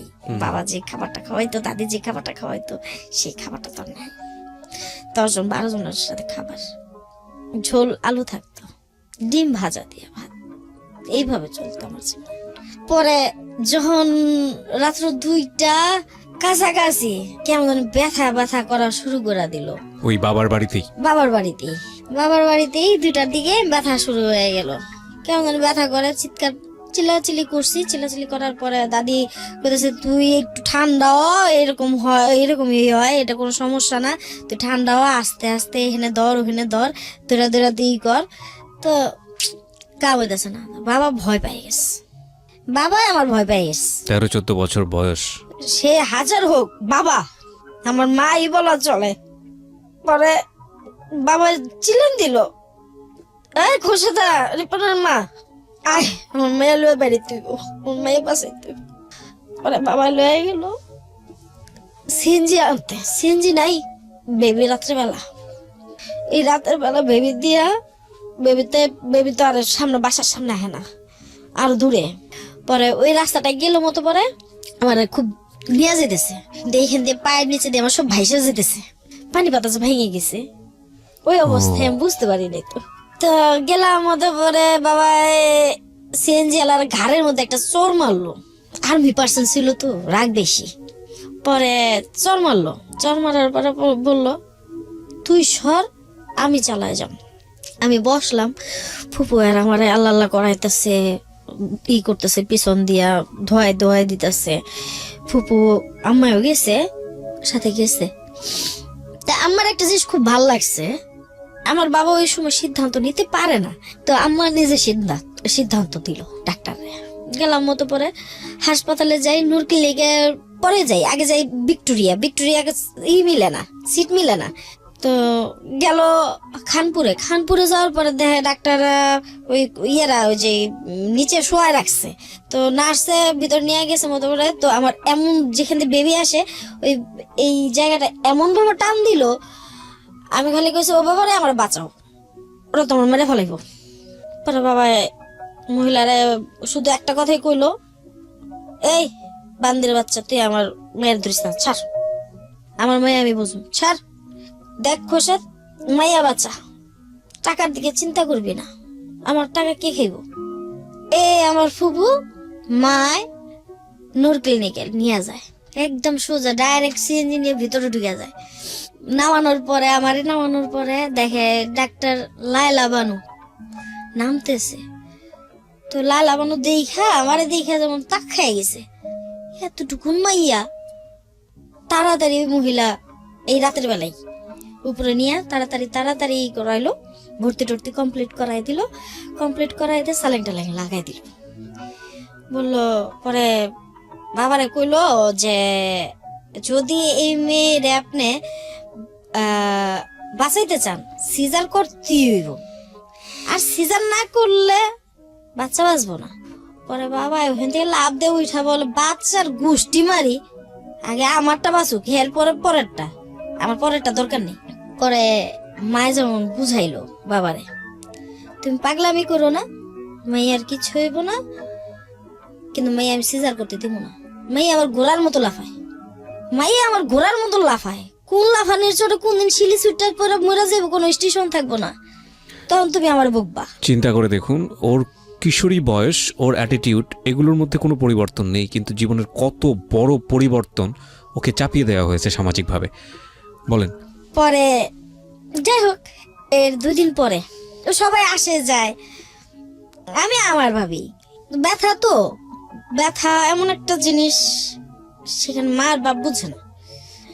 তো নার্সারে বললাম, যেদিন বাচ্চাটা হবে আর কি, আমার বড় ছেলেটা হবে, নূর ক্লিনিকের বারান্দায় হাঁটতেছি, নার্সারে বললাম যে আপা আপনি এটা ছেড়ে দিয়ে যান গা, আমি হাঁটবো, না হাঁটলে আমার ভালো লাগবো না, আমি একটু হাঁটবো, আর খালি একটু জিগান আব্বু আইব কোন সময়।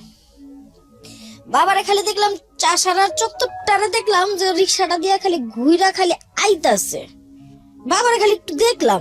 এই বাবারে দেখার কিছুক্ষণের মধ্যেই মনে হয় মিনিট নিচে কিনা আমি জানি না, সেকেন্ডের মাথায় আমার ব্যথা আর বেড়ে গেল, এত ব্যথা, কারি কয় ব্যথা। সাথে সিস্টাররা নিয়ে গেল ভিতরে, স্টিচ লাগছে, তো বেবি হইলো, নরমাল ডেলিভারি। হ্যাঁ, বাবারে দেখছি ওই যে ইচ্ছা মতন তারা দিতাছে ইনজেকশন গুলা, সালাইয়ের মতো পুশ করতেছে, সব শরীরে যাইতেছে, ওই ব্যথাটা মানে আস্তে আস্তে তীব্র হয়ে উঠলো, ব্যথা বাড়ায় ইন্সপেক্টর ওই সময়টাতে, হ্যাঁ, অতিরিক্ত তীব্র হয়ে উঠলো। তো ভেতরে নেওয়ার পরে বাচ্চার মাথা আসে না, কেটে দেয়, আড়াআড়ি করে কেটে দেয়, প্রায় 6টা স্টিচ পরে। তো এই অবস্থায় 6টা স্টিচ অনেক কিছু আমার জন্য। তো যাই হোক, বের হইলো, বাবু আসলো, বাবুরে নিয়ে সবাই মাতামাতি, পাতাপাতি, কাটাকাটি, সবাই খুব খুশি। আপনার খোঁজ নাই, আমার খোঁজ নাই। This is the another important point. আজকের এই যে সিক্রেটসের যতক্ষণ পর্যন্ত আছি, মানে আমার বলতে ইচ্ছে করছে this is one of the best story ever in my entire radio career life. আমি জানি না এরপরে কি হয়েছে বা কি হবে, কারণ আমি এখন পর্যন্ত স্টোরিটা পুরোটা জানি না, না জেনেই এখানে আপনাদের সামনে বসিয়েছি ওনাকে। একটা জিনিস আপনাদেরকে বলি, এই ভদ্রমহিলা যে কথাটা এখানে তুলে ধরছেন পুরো সমাজের চিত্রটাই এখানে আছে। দেখুন, এই বিষয়টা নিয়ে আমরা কখনোই কোনো সামাজিক সচেতনতার জায়গায় কোনো কথা বলি না। সেটা হচ্ছে বাচ্চা হয়ে যাওয়ার পরে এই যে বাচ্চা নিয়ে দৌড়াদৌড়ি শুরু হয়, বাচ্চার মায়ের দিকে কনসেন্ট্রেশন অনেক কমে যায়। আপনারা কি জানেন এতে করে বাচ্চার মায়ের কত ভয়ানক একটা মানসিক রোগ হতে পারে? আমরা এরকম কিন্তু অনেক সময় দেখি পত্রপত্রিকাতে যে বাচ্চা জন্মগ্রহণ করা 2 থেকে 3 মাসের মধ্যে মা বাচ্চাটাকে মেরে ফেলেছে। আমরা কি সাইকোলজির ভাষায় কখনো এই বিষয়টাকে অ্যানালাইসিস করেছি যে মা কেন এই কাজটা করলো, মার দ্বারা এটা কিভাবে সম্ভব? আমরা গণহারে লেখা শুরু করি, গণহারে বলা শুরু করি যে এই মা, এটা কোনো মা না, এটা দজ্জাল মা, কিন্তু আমরা বিষয়টা জানি না। আর না জানার পেছনে আমরা যে আসলে জানতে চাই না সেটাই আসলে অনেকখানি দায়ী। আমরা ছোট্ট একটা বিরতি নেব প্রিয় শ্রোতা। যে কথাটা বলতে চাই বিরতি নেবার আগে সেটা হচ্ছে বেবি হবার পরে বেবির দিকে যতটুকু কনসেন্ট্রেশন আপনারা দেবেন, বেবির মায়ের দিকে পারলে তার চেয়ে আরো বেশি কনসেন্ট্রেশন দেবেন। এটা খুবই খুবই খুবই প্রয়োজনীয়, বেবি এবং বেবির মা দুজনের জন্যই খুবই প্রয়োজনীয়। ছোট্ট একটা বিরতি নিয়ে ঠিক রাত 12টায় ফিরছি। এই ফাঁকে প্রিয় শ্রোতা, আপনাদের সবাইকে জানিয়ে রাখছি ইতিমধ্যেই শুরু হয়েছে রেডিও আম্বার 102.4 FM আমার একটি নতুন শো, যে অনুষ্ঠানটির কথা হয়তো অনেকেই জানেন, মাইক্রোফোন টেস্টিং 1024, যেখানে বাংলাদেশের ছড়িয়ে ছিটিয়ে থাকা অসম্ভব প্রতিভাবান শিল্পী যারা আছেন, যারা কোথাও কোনো ফ্লোর পান না কিন্তু খুব ভালো গান, তাদের সুযোগ ঘটছে একটা অনুষ্ঠানে একটা এপিসোডে নিজেকে প্রকাশ করবার। আপনি যদি খুব ভালো গান করেন এবং আপনি যদি মনে করেন এই অনুষ্ঠানটিতে আপনি অংশগ্রহণ করবেন, তাহলে এই নাম্বারটিতে ফোন দিতে হবে এবং নাম্বারটিতে ফোন দিয়ে ফোন থেকে আপনি যে নির্দেশনা পাবেন সেই অনুসারে আপনি কাজটি করবেন। ফোন নাম্বারটি হচ্ছে 09611001024। আমি বাংলায় বলছি এবং ধীরে ধীরে বলছি, 096101001024। এই নাম্বারটিতে ফোন দিয়ে আপনি নির্দেশনা অনুসারে আপনি কাজটি করবেন। আর এমনও হতে পারে এই অনুষ্ঠানের মধ্য দিয়ে সারা বাংলাদেশ আপনাকে অন্যভাবে চিনবে। সো অপেক্ষা করছি আপনার কলের। ছোট্ট একটা বিরতি নিয়ে ঠিক রাত 12টায় ফিরছি। আমার শুধু বললো যে আমি যাই গে, আমার শরীরটা ভালো লাগতেছে না মা, এখন তুই ভালো আছিস, থাক, কালকে লয়ে যাম, কালকে সকালে ইনশাল্লাহ তুই যাবি। আচ্ছা ঠিক আছে বাবা, খালি এতটুকু সান্ত্বনা আমার দিয়েই গেল। বাবার সান্ত্বনা নিয়েই রইলাম। বাকিটা 2 দিন পরে ছাড়ার কথা ছিল, পরের দিনই ছাড়াই নিয়ে এসে পড়ছে।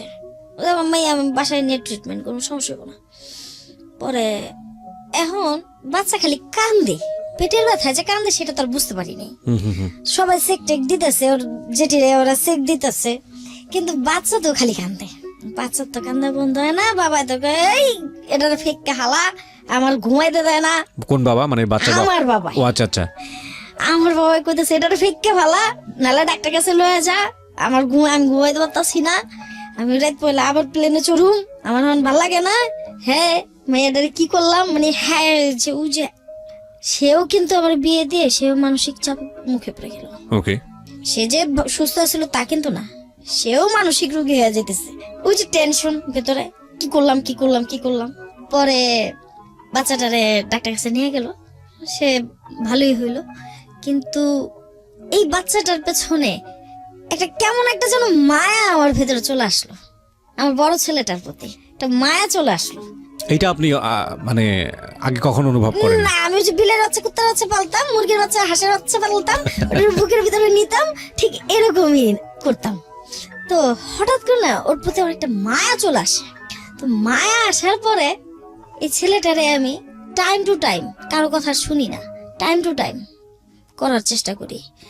তো একটা পর্যায়ে গিয়া আমার বাবা যখন দেশের বাইরে, আমার বাচ্চাটার বয়স তখন 13 মাস, তার বয়স 13 মাস বয়সে সে একটা ওই কি বলে ফুড পয়জনে ভোগা শুরু করলো। ছেলেটা এখানে বসে দাঁড়ায় পায়খানাটা করলে একদম ওই মাথা চলে যেত, জায়গাটা সাদা হয়ে যেত। তোমার ছেলেটারে নিয়ে ডাক্তার কাছে যাইতে হবে। ভাই যখন যাইতে হবে তখন এই লোকটা ছিল কই, বাচ্চার বাবা ছিল কই? সে কিন্তু চাকরির টানে, তার পেটের টানে, তার গোষ্ঠীর টানে সে কাজে গেছে। তার তো এত বড় এত মানুষ কই? আমার বাচ্চাটার তো ডাক্তার কাছে নিয়ে গেল না তো। আমার দাদির কাছে তো আমি দৌড়াই গেলাম বিকেল বেলা, সারাদিন অপেক্ষা করে, কেউ একটু ফিরেও তাকায় না। যখন আমার দাদি কাছে দৌড়াই গেলাম, দাদিকে আমার টাকা নাই, টাকা লাগবে তো, এটা তো এই অবস্থা, আমি এখন এটা কি করুম, ও দাদি মরে যাবো তো। তো এই যখন এই কথা বলতেছে, আমার দাদি কিন্তু আমার দিকে তাকায় রয়েছে যে যাও যে মায়ের মার কাছে টাকা পাবো, ওইখানে টাকা পাবো তোদের টাকাগুলো কারেকশন করার জন্য। আচ্ছা, তো ওইখান থেকে টাকাগুলো কারেকশন করলাম। তো কারেকশন করার পরে দৌড়ায় এসে কাপড়টা কোনো রকম পাল্টাইলাম। আমি কাপড় পরলে এই মাথা থেকে পরলে ওই মাথা খুলে পড়ে যেত। সি মানে আপনারা চোখের সামনে দেখতে পাচ্ছেন, আমি তোকে দেখতে পাচ্ছি, ইনফ্যাক্ট ওর বলার স্টাইলের জায়গা থেকে ওকে দেখতে পাচ্ছি যে ছোট্ট একটা মানুষ যার নিজের কাপড় চোপড়ে ঠিক নেই, তার পেটে মানে সে একটা বাচ্চা বড় করছে, তার বয়স আবার 1 বছর 3 মাস। চিন্তা করে দেখুন। হ্যাঁ বলেন। তো কাপড় এইখানে বাচ্চারা লইতে গেলে ওইখানে পড়ে যেত। তা আমাদের এলাকায় তো দুষ্ট লোকের অনেক অভাব নাই, ওরা না শরীরের দিকে তাকায় থাকতো, এটা তো আমি বুঝতে পারতাম না। তা আমি তো আমার দোষ, কে কোন দিকে তাকাইলো এগুলো সময় আছে, এগুলো কি বুঝতাম নাকি, এত বুঝতে আমার ছিল না। আমার বুঝতে হয়েছে ইমিডিয়েটলি 2013 দিক দিয়ে 12-13 দিক দিয়ে আমার বুঝ হয়েছে। মানে আমি যে এতটা বুঝি, এতটা জ্ঞান রাখি, 2012 আর 13-তে গিয়ে আমি নিজেকে নিজে রিয়ালাইজ করে পেয়ে গেছি। আচ্ছা যাই হোক, তারপর ছেলেটারে নিয়ে ডাক্তারের কাছে যাব। আমার কাপড় এখান থেকে এই পর্যন্ত খুলে গেছে, পেটিকোটটা দেখা যাইতেছে। জিজ্ঞাসা করলাম বড় ভাসুরে, দাদা পোলা তো পায়খানা করতেছে, ওখানে পোলাটারে বাঁচানো লাগবো না, একটা ব্যবস্থা করে দেন, চাই না লয়ে যান। লোকটা ফিরেও তাকাইলো না, বসি বানতেছে। আমি জানি না আমার ছেলেরা কি শুনবে কিনা, যদি আমার ছেলেরা শুনে থেকে থাকে। বাবারা আমি তোমাদের পেছনে অনেক শ্রম দিছি, অনেক ঘাম দিছি, মা কখনোই নষ্ট কোনো কাজে ছিলাম না, মা কখনো নষ্ট কিছু করি নাই। মা অপরাধ যদি তোমাদের কাছে অপরাধী হয়ে থেকে থাকি, বাবা আমি মাপ চাই তোমাদের কাছে, ক্ষমা প্রার্থী। যদি তোমাদের মনে চায় মাকে ক্ষমা করবা তো করো, আর যদি না মনে চায় প্লিজ মার পরিচয়টা তোমাদের জীবন থেকে মুছে দিও। আমি চাই না আমার জন্য তোমরা কষ্ট পাও। পরক্ষণে যখন খুব পায়খানা করতেছে, প্রচুর পায়খানা করতেছে, ওই দাদির ওই টাকাটা নিয়ে আমার এই জালের ভাইয়ের বউ ওনারের সাথে খুব কানাকাটি করার পরে উনি নিয়ে গেল। উনি আসলো, ওনারে নিয়ে ট্রেনে বসলাম। ট্রেনে বসার পরে আমার কাপড়গুলো কিন্তু এইখান থেকে এই মাথা থেকে ওই মাথা, এই মাথা থেকে সেই মাথা ভিজতেছেই। শুধু বাকি আছে আমার আঁচলটা, যে আঁচলটা দিয়ে আমি আমার ছেলেটারে ঢাইকা রাখছি, দুধ খাওয়াইতেছি ট্রেনে বসেই। আমার ননাশা ছিল, উনি আবার ওই ঢাকায় কই জানি চাকরি করে, অভদ্র মহিলা। এই মহিলায় কি করলো, ট্রেনের মধ্যে ও দেখতে শুনতে খুব সুন্দর টুন্দর আর কি। তো বললাম যে আপা একটু নিয়ে যাইতে হইব। তুই নিয়ে যা, আমি ইঞ্জেকশন দিয়ে আইছি, এখন আমি পারুম না। অথচ তারই ভাতিজা কতখানি তারা আমার ওই বয়সে নির্মমতা দেখাইছে। রাত্র তখন 11টা, মালিবাগে এসে ডাক্তার দেখাই। ডাক্তারের পায়ে গিয়ে ধরি, স্যার যদি আপনি না বাঁচান তাহলে আমি আর বলতে পারবো না, আমার বলার আর ভাষা নেই। লোকটা খুব দয়া হইলো, আমার দিকে তাকায় মনে হইলো যে না, বাচ্চাটাকে কিছু একটা করে দেওয়া উচিত। সে ওইখানে বার্লি টার্লি স্যালাইন ট্যালাইন যা লাগলো সে দিল। তার হাতে 500 টাকা গুঁজে দিলাম, দিয়ে ওইখান থেকে রিক্সাটা নিলাম। দেখলাম না আমার ছেলেটা একটু ভালো হয়েছে, একটু ইমপ্রুভ হয়েছে। যখন ইমপ্রুভ দেখলাম যে না ঠিক আছে, তখনই তারা নিয়ে বেরোইতেছে। তখন বৃষ্টি, অজোর জোর বৃষ্টি। ছেলেটারে এইভাবে ডেকে নিয়েছি, গু দিয়ে তো আমার শরীর মাখা, একদম মাখা, নাই কিছু নাই। তারপরে আসলাম মালিবাগের থেকে, বাসায় আসলাম ভেবে দিয়া। বাড়ির গেটের সামনে পানি এতটুকু হাঁটু পর্যন্ত। নামলাম ভিতরে যাওয়ার পরে আম্মায় দেখে কই কিরে কই গেছিলি, কি হয়েছে? পরে কইলাম যে এই ঘটনা, তুমি আসিলা কই? তোর নানিকে বাসায় গেছিলাম। আচ্ছা ঠিক আছে। তো মা কইলো যে তুই আমার কাপড়টা পর, হাত মুখ ধুইয়া কিছু খাইয়া পোলালে শো। আমি মাত্র কাপড়টা ছাড়ছি, এর মধ্যে হন এই বাড়ি থেকে ভূমিকম্প চলে আসলো। ভূমিকম্প এমন যে সেই ভূমিকম্প এক্ষুনি যাইতে হবে। গেলাম এই অবস্থায়, না খাওয়া। তো এই অবস্থায় যাওয়ার পরে গিয়ে বসলাম, বাচ্চাটারে দুধ খাওয়াই দিছি। আমার খাটের থেকে চুলে ধইরা নামায়া কি বলবো, আলনার যে স্ট্যান্ড গুলো আছে না, স্ট্যান্ডটা দিয়ে আমার পিঠ গুলা, আমার শরীরটা ফাটায় ফেলাইলো। কে? এই বরিশাল্লাই। হ্যাঁ, কই তখন তুই কই ছিলি রে? সারাটা দিন কই ছিলি তুই? তোর বাচ্চাটা তো মরে যেতেছিল। এটা তোর বাচ্চা, তুই কস তোর বাচ্চা, আমার কি এখানে কোনো কিছুই নাই? পরক্ষণে আমি যখন সকাল হয় মারধর শেষ, এক পর্যায়ে মারধর শেষ। রাত্রে ওই খাটের ওই কোনায় গিয়ে শুয়ে থাকি, আমার কেউ ধরে না। আমার যেভাবে মারে ওই বাড়িতে, একটা মানুষ আমার ধরে না। ইস্যুটা কি, মারলো কেন আপনাকে? আমি আমার ছেলেটারে নিয়ে কেন গেলাম, বাচ্চাটারে ওরে না কই আমি কেন নিয়ে গেলাম? তখন আমার সেলফোন ছিল না, তখন তো আমার কোনো চিঠি লেখার কোনো ব্যবস্থা ছিল না, তখন আমি কারো বলার ছিল না। আমি তো তোর ভাইরে বলে গেছি, তুই তো আমার জিজ্ঞাসা করলি না কেন কি করলাম, খামা খায় এসে এই কাজটা করলো আমারে। পরে বাচ্চারে নিয়ে শুয়ে রইলাম। সকালবেলা উইঠা বাচ্চাটারে দুধ খাওয়াইতেছি আর বারান্দা বইসা চুপ করে রয়েছি। পরে আমার ফুপু দেখছে, ফুপু আসছে, কিরে তুই বড় সুস্কে কি হয়েছে? পোলার মা এমন কয়া কি হয়েছে? পোলার মা কই তোমার ফুপু আর কি দুষ্টুমি করে। আমার ফুপু কিন্তু আমার ফুফাতো ভাইয়ের জন্য নিতে চাইছিল, তাও পাগলামি করে দেখে নেয়নি। তো যাই হোক, ফুপুর মুখের দিকে তাকাইতে দেরি, আমার চোখ তার পানি পড়তে দেরি না। যখন আমার চোখটা পানি পড়ে গেছে তখন ফুপু বুঝছে যে না, আজকে তো কিছু হয়েছে, মেয়েরা কিছু করছে। পরে পিছন দিয়ে এসে দেহে আমার এই মাথা থেকে এই মাথা ফাটা। পরে বকছে আমার ফুপু, বাবুর মা এরকম করে তো এই মেয়ের এর লিগে তো বিয়া দেয় নাই, তোমরা কেমনে এই কামটা করলাম? আর বাপে হলে তো তোমাকে ফাইরা লাইব ঠাই। কম নির্যাতন করে নাই এই বরিশালার আমারে, কম নির্যাতন করে নাই, অনেক নির্যাতন করছে, অনেক অনেক, যে কল্পনার বাহিরে। আমার মতন মেয়েরে দিয়ারা থালা বাসন ধুয়েও ভাত খেয়েছে, ঘর মুছেও ভাত খেয়েছে, মশলা ফেসে ভাত খেয়েছে। অনেক সময় গিয়ে পাতিলে ভাত পাইছে, অনেক সময় গিয়ে পাতিলে ভাত পাইনি। কিসের মধ্যে আমার বাবা আমারে দিল। পরে যাক এভাবে চলতে লাগলো। ওই লোকটা আসলে কি বলবো, কেমন জানো, ওর কোনো একটা মানুষের প্রত্যেকটা মানুষের স্যাম্পেথিক থাকতেই পারে, একটা মানুষের একটাই থাকতেই পারে না। ওর স্যাম্পেথিকটা কখন দেখতে পেলাম গিয়ে আমি, যখন এটা হলো আপনার 2005-এর ঘটনা, মনে হয় 2005-4-এর দিকের ঘটনা, 5-4 সামহাও, আমার সঠিক এই মুহূর্তে খেয়াল নাই। তখন সে কি বিভীষিকা কান্না, মানে অনেক কিন্তু চড়াই উতরে গেছে এর মধ্যে দিয়ে। আমার বাসা আলাদা হইলো, শ্বশুরবাড়ি থেকে একদম আলাদা হইলাম। আলাদা হওয়ার পরে সেখানে বন্ধু বান্ধব আসা শুরু করলো। তারপরে সে বাসা ভাড়া দিতে পারে না ঠিক মতো। তারপরে কি বলে, বাচ্চাদের খাবারটাও ঠিক মতো দিতে পারে না। এক পর্যায়ে একটা কষ্টই গেছে, একটা ভূমিকম্পই গেছে আমার উপর দিয়ে, যখন চাকরিটা চলে গেল লোকটার। চাকরিটা চলে যাওয়ার পরে তখন আর ঘরে খাবার টাবার ছিল না। তো কান্নাকাটি করে বাবার বাড়ির থেকে, তখন ছোট জন পেটে, বাবার বাড়ি থেকে 1.5 লক্ষ টাকা আনলাম। 1,40,000 টাকা ওরে দেওয়া হইলো, আর 10,000 টাকা দিয়ে আমার একটা ফ্রিজ কিনে দিব। কারণ আমি মানুষের বাড়িতে যাই, দূরে দূরে মানুষের বাড়িতে যাই। তো এটা যেমন আমার নিজের কাছেও খারাপ লাগে, আমার বাড়ির যে অবস্থান সেখান থেকে এটা কেমন জানো, মানে লোকজন কেমন চোখে যেন দেখে। তো যাই হোক, আল্লাহর কি কৃপা, ছেলেটা হওয়ার জন্য আরো 10,000 টাকা আম্মা দিল। আপনি যে জায়গাটায় আছেন, গল্পের জায়গাটা এখন এরকম যে আপনারা দুজন আলাদা থাকেন, আপনার হাজব্যান্ড তার চাকরি চলে গেছে, খুব ক্রিটিক্যাল একটা মোমেন্টের মধ্যে আপনারা আছেন। তখন আপনার সংসারে কয়জন ছেলে মেয়ে? আমার এক ছেলে পেটে, এক ছেলে দুনিয়াতে। ও তখন আরেকটা ছেলে আসে। ওকে, তো ওই সময় আপনারা ফাইট করছেন? হ্যাঁ, ওই সময় আমরা জীবনের সাথে ফাইট করতেছি। ওকে, তো যখন খাবার টাবার নাই ঘরে, ও মারে গিয়ে ফোন দিয়ে বললাম যে ঘরে খাবার তো নাই, আর কি করুম, একটা ব্যবস্থা করাতো। পরে মা এলো, আইসা কিছু খাবার টাবার দিয়ে গেল।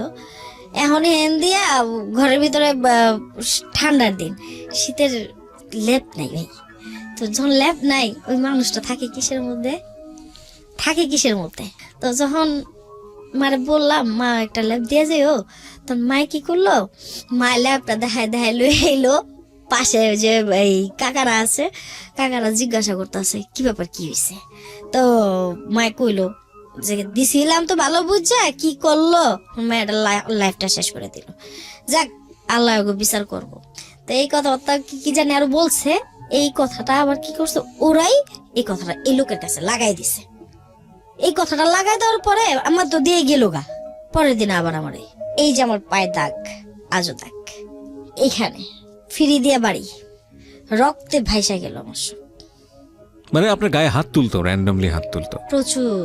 শুধু হাত তুলা সে শান্ত তা না, সে কোনোদিন বলতে পারবো না যে আমার একটা ভালো একটা কাপড় পরাই দেখছে, বলতে পারবো না। এটা তার আচরণ ছিল রুডলি আচরণ আমার সাথে, মানে এমন কিছুই জানে না ভাব।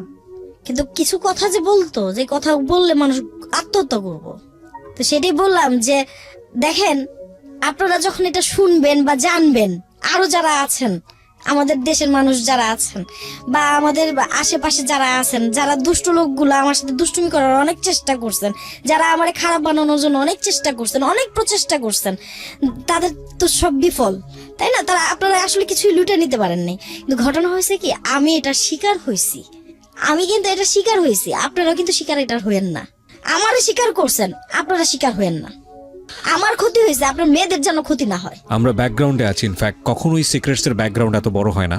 আজকে সিক্রেটস এর ব্যাকগ্রাউন্ডটা অনেক বড় হয়েছে এবং আজকে আমার কেন জানি বলতে ইচ্ছে করছে যে এই গল্পটা যতক্ষণ সময় লাগে চলুক, আমাদের সময়ের একটা সীমাবদ্ধতা আছে আমরা জানি, তারপর আমি চেষ্টা করব কন্টিনিউ করার জন্য। ওকে, যেখানটায় আমি ছিলাম কন্টিনিউ চলছে এরকম। তো এরকম যখন কন্টিনিউ হইতে শুরু করলো, আমার ছেলেও কিন্তু মোটামুটি ছোটজন হাঁপুড় দেওয়া শুরু করলো আস্তে আস্তে। যখন হাঁপুড় দেওয়া শুরু করলো, আস্তে আস্তে হাঁটা শুরু করলো, ধরেন এই পর্যন্তই হাঁটা শুরু করলো। হাঁটা শুরু করার পর দিয়ে আমার কাছে আর ভালোই লাগলো না, যে আমার আর ভালোই লাগলো না। আমি ছোট ছেলেটা হাঁটা শুরু করলো, তখন আমার পাশের এক মহিলা ছিল, খালা বলতাম তারে, সে আমারে বোঝানো শুরু করলো, এইভাবে তো জীবন চলতে পারে না। যেভাবে ধোপার মতো মারে, এইভাবে ধোপার মতো মারলে তো মানুষ বাঁচে না। তুই মা এক কাজ কর, ছেলেদেরকে তোর বাবার বাড়িতে পাঠাই দে, তুই বাইরে যা গিয়া। এই বাইরের ভূত আমার মাথায় ঢুকলো। দেশের বাইরে? দেশের বাইরে। ওকে, দেশের বাইরের ভূত আমার মাথায় ঢুকলো। তো ছেলেদেরকে নিয়ে আবার একটা আমার ছিল কি, মানে খুব শখ ছিল, আমার ছেলেদেরকে আমি রাজপুত্রের মতোই পালবো। বাচ্চাদের প্রতি, সংসারের প্রতি একটা কেমন যেন একটা আসলো যখন। তো ছেলেদের নিয়ে আমার কিন্তু দুনিয়াদারি আর কিছুই রইলো না, শুধু ছেলেরা, দুটা ছেলেই। আমাদের ওইখানে অনেক সরিষা খেতে হইতো, তো ওইখানে ফুল টুল হইতো। ছেলেদেরকে খেলার জায়গা তো নাই, কি খেলতে দিব? ছেলেদের নিয়ে, যে আমি আগে যে খেলা খেলতাম ছেলেদেরকে নিয়ে খেলতাম। তো খেলার ছলে সন্ধ্যা হয়ে যেত। তো একদিন হঠাৎ করে ওই যে আমি ক্লাস 6-এ থাকতে, আমি একটা ছেলে ছিল আমাকে পড়ানোর চেষ্টা করছিল। তো উনি যে আবার আমার পেছনে পেছনে তার ভেতরে যে এত কিছু, সেটা তো আমি জানতাম না। দেখা হইলো, দেখা হওয়ার পরে জিজ্ঞাসা করলো, এটা তোমার বাচ্চা? আমি বললাম হ্যাঁ, এটা আমার বাচ্চা। হাজবেন্ড কি করে? আমি বলতে পারি না। ইনলোর করা শুরু করলাম, বলতে পারি না। মানে রকচটা হয়ে গেল আস্তে আস্তে। কেমন ওই যে বললাম না, যেগুলো তিক্ততা সহ্য করতে করতে আমি নিজেই তিক্ত হয়ে গেছি। পরে বললো আচ্ছা ঠিক আছে। পরে বললাম ভাইয়া, যদি দেখেন যে কেউ বিদেশ নেয়, এটা ভালো কোথাও, তাহলে আমি চলে যাব, ব্যবস্থা করেন, দেখেন। বিরতি নেব আরেকটি প্রিয় শ্রোতা। শুনছেন সিক্রেটস। আজকে এখানে কনফেস করছে কিংবা নিজের জীবনের সিক্রেট নিয়ে লাখ লাখ মানুষের মুখোমুখি হয়েছে সোনিয়া। তিনি এসছেন নারায়ণগঞ্জ থেকে। আমরা একটা বিরতি, মাত্র 2 মিনিটের একটা বিরতি নেব, শর্টকাট ফিরে আসছি। আপনারা শুনছেন ঢাকা FM 90.4 উইথ মি আরজি কিবরিয়া। এই ফাঁকে প্রিয় শ্রোতা, আপনাদের সবাইকে জানিয়ে রাখছি, ইতিমধ্যেই শুরু হয়েছে রেডিও আম্বার 102.4 FM এ আমার একটি নতুন শো, যে অনুষ্ঠানটির কথা হয়তো বা অনেকেই জানেন, মাইক্রোফোন টেস্টিং 1024, যেখানে বাংলাদেশের ছড়িয়ে ছিটিয়ে থাকা অসম্ভব প্রতিভাবান শিল্পী যারা আছেন, যারা কোথাও কোনো ফ্লোর পান না কিন্তু খুব ভালো গান, তাদের সুযোগ ঘটছে একটা অনুষ্ঠানে, একটা এপিসোডে নিজেকে প্রকাশ করবার। আপনি যদি খুব ভালো গান করেন এবং আপনি যদি মনে করেন এই অনুষ্ঠানটিতে আপনি অংশগ্রহণ করবেন, তাহলে এই নাম্বারটিতে ফোন দিতে হবে এবং নাম্বারটিতে ফোন দিয়ে ফোন থেকে আপনি যে নির্দেশনা পাবেন সেই অনুসারে আপনি কাজটি করবেন। ফোন নাম্বারটি হচ্ছে 09611001024।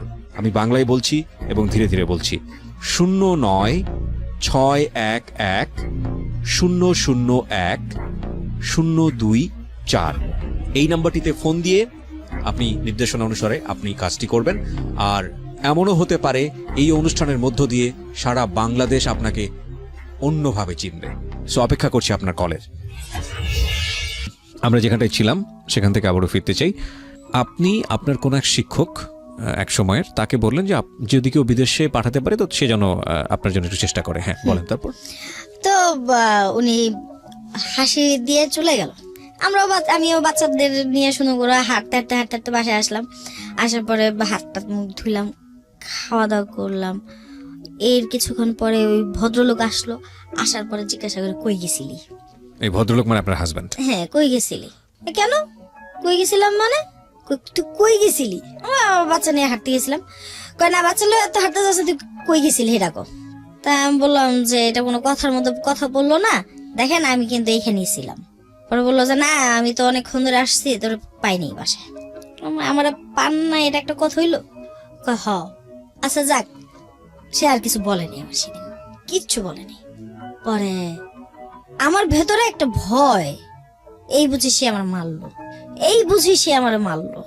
আমি আজও কিন্তু ভয় পাই। আপনার গায়ে যে এরকম অত্যাচার করতো, আপনি আপনার বাবাকে এটা জানাতেন না? আপনার ফ্যামিলি কাউকে জানাতেন না? সুযোগ নাই, বাবা দেশের বাইরে, মা তো নাই।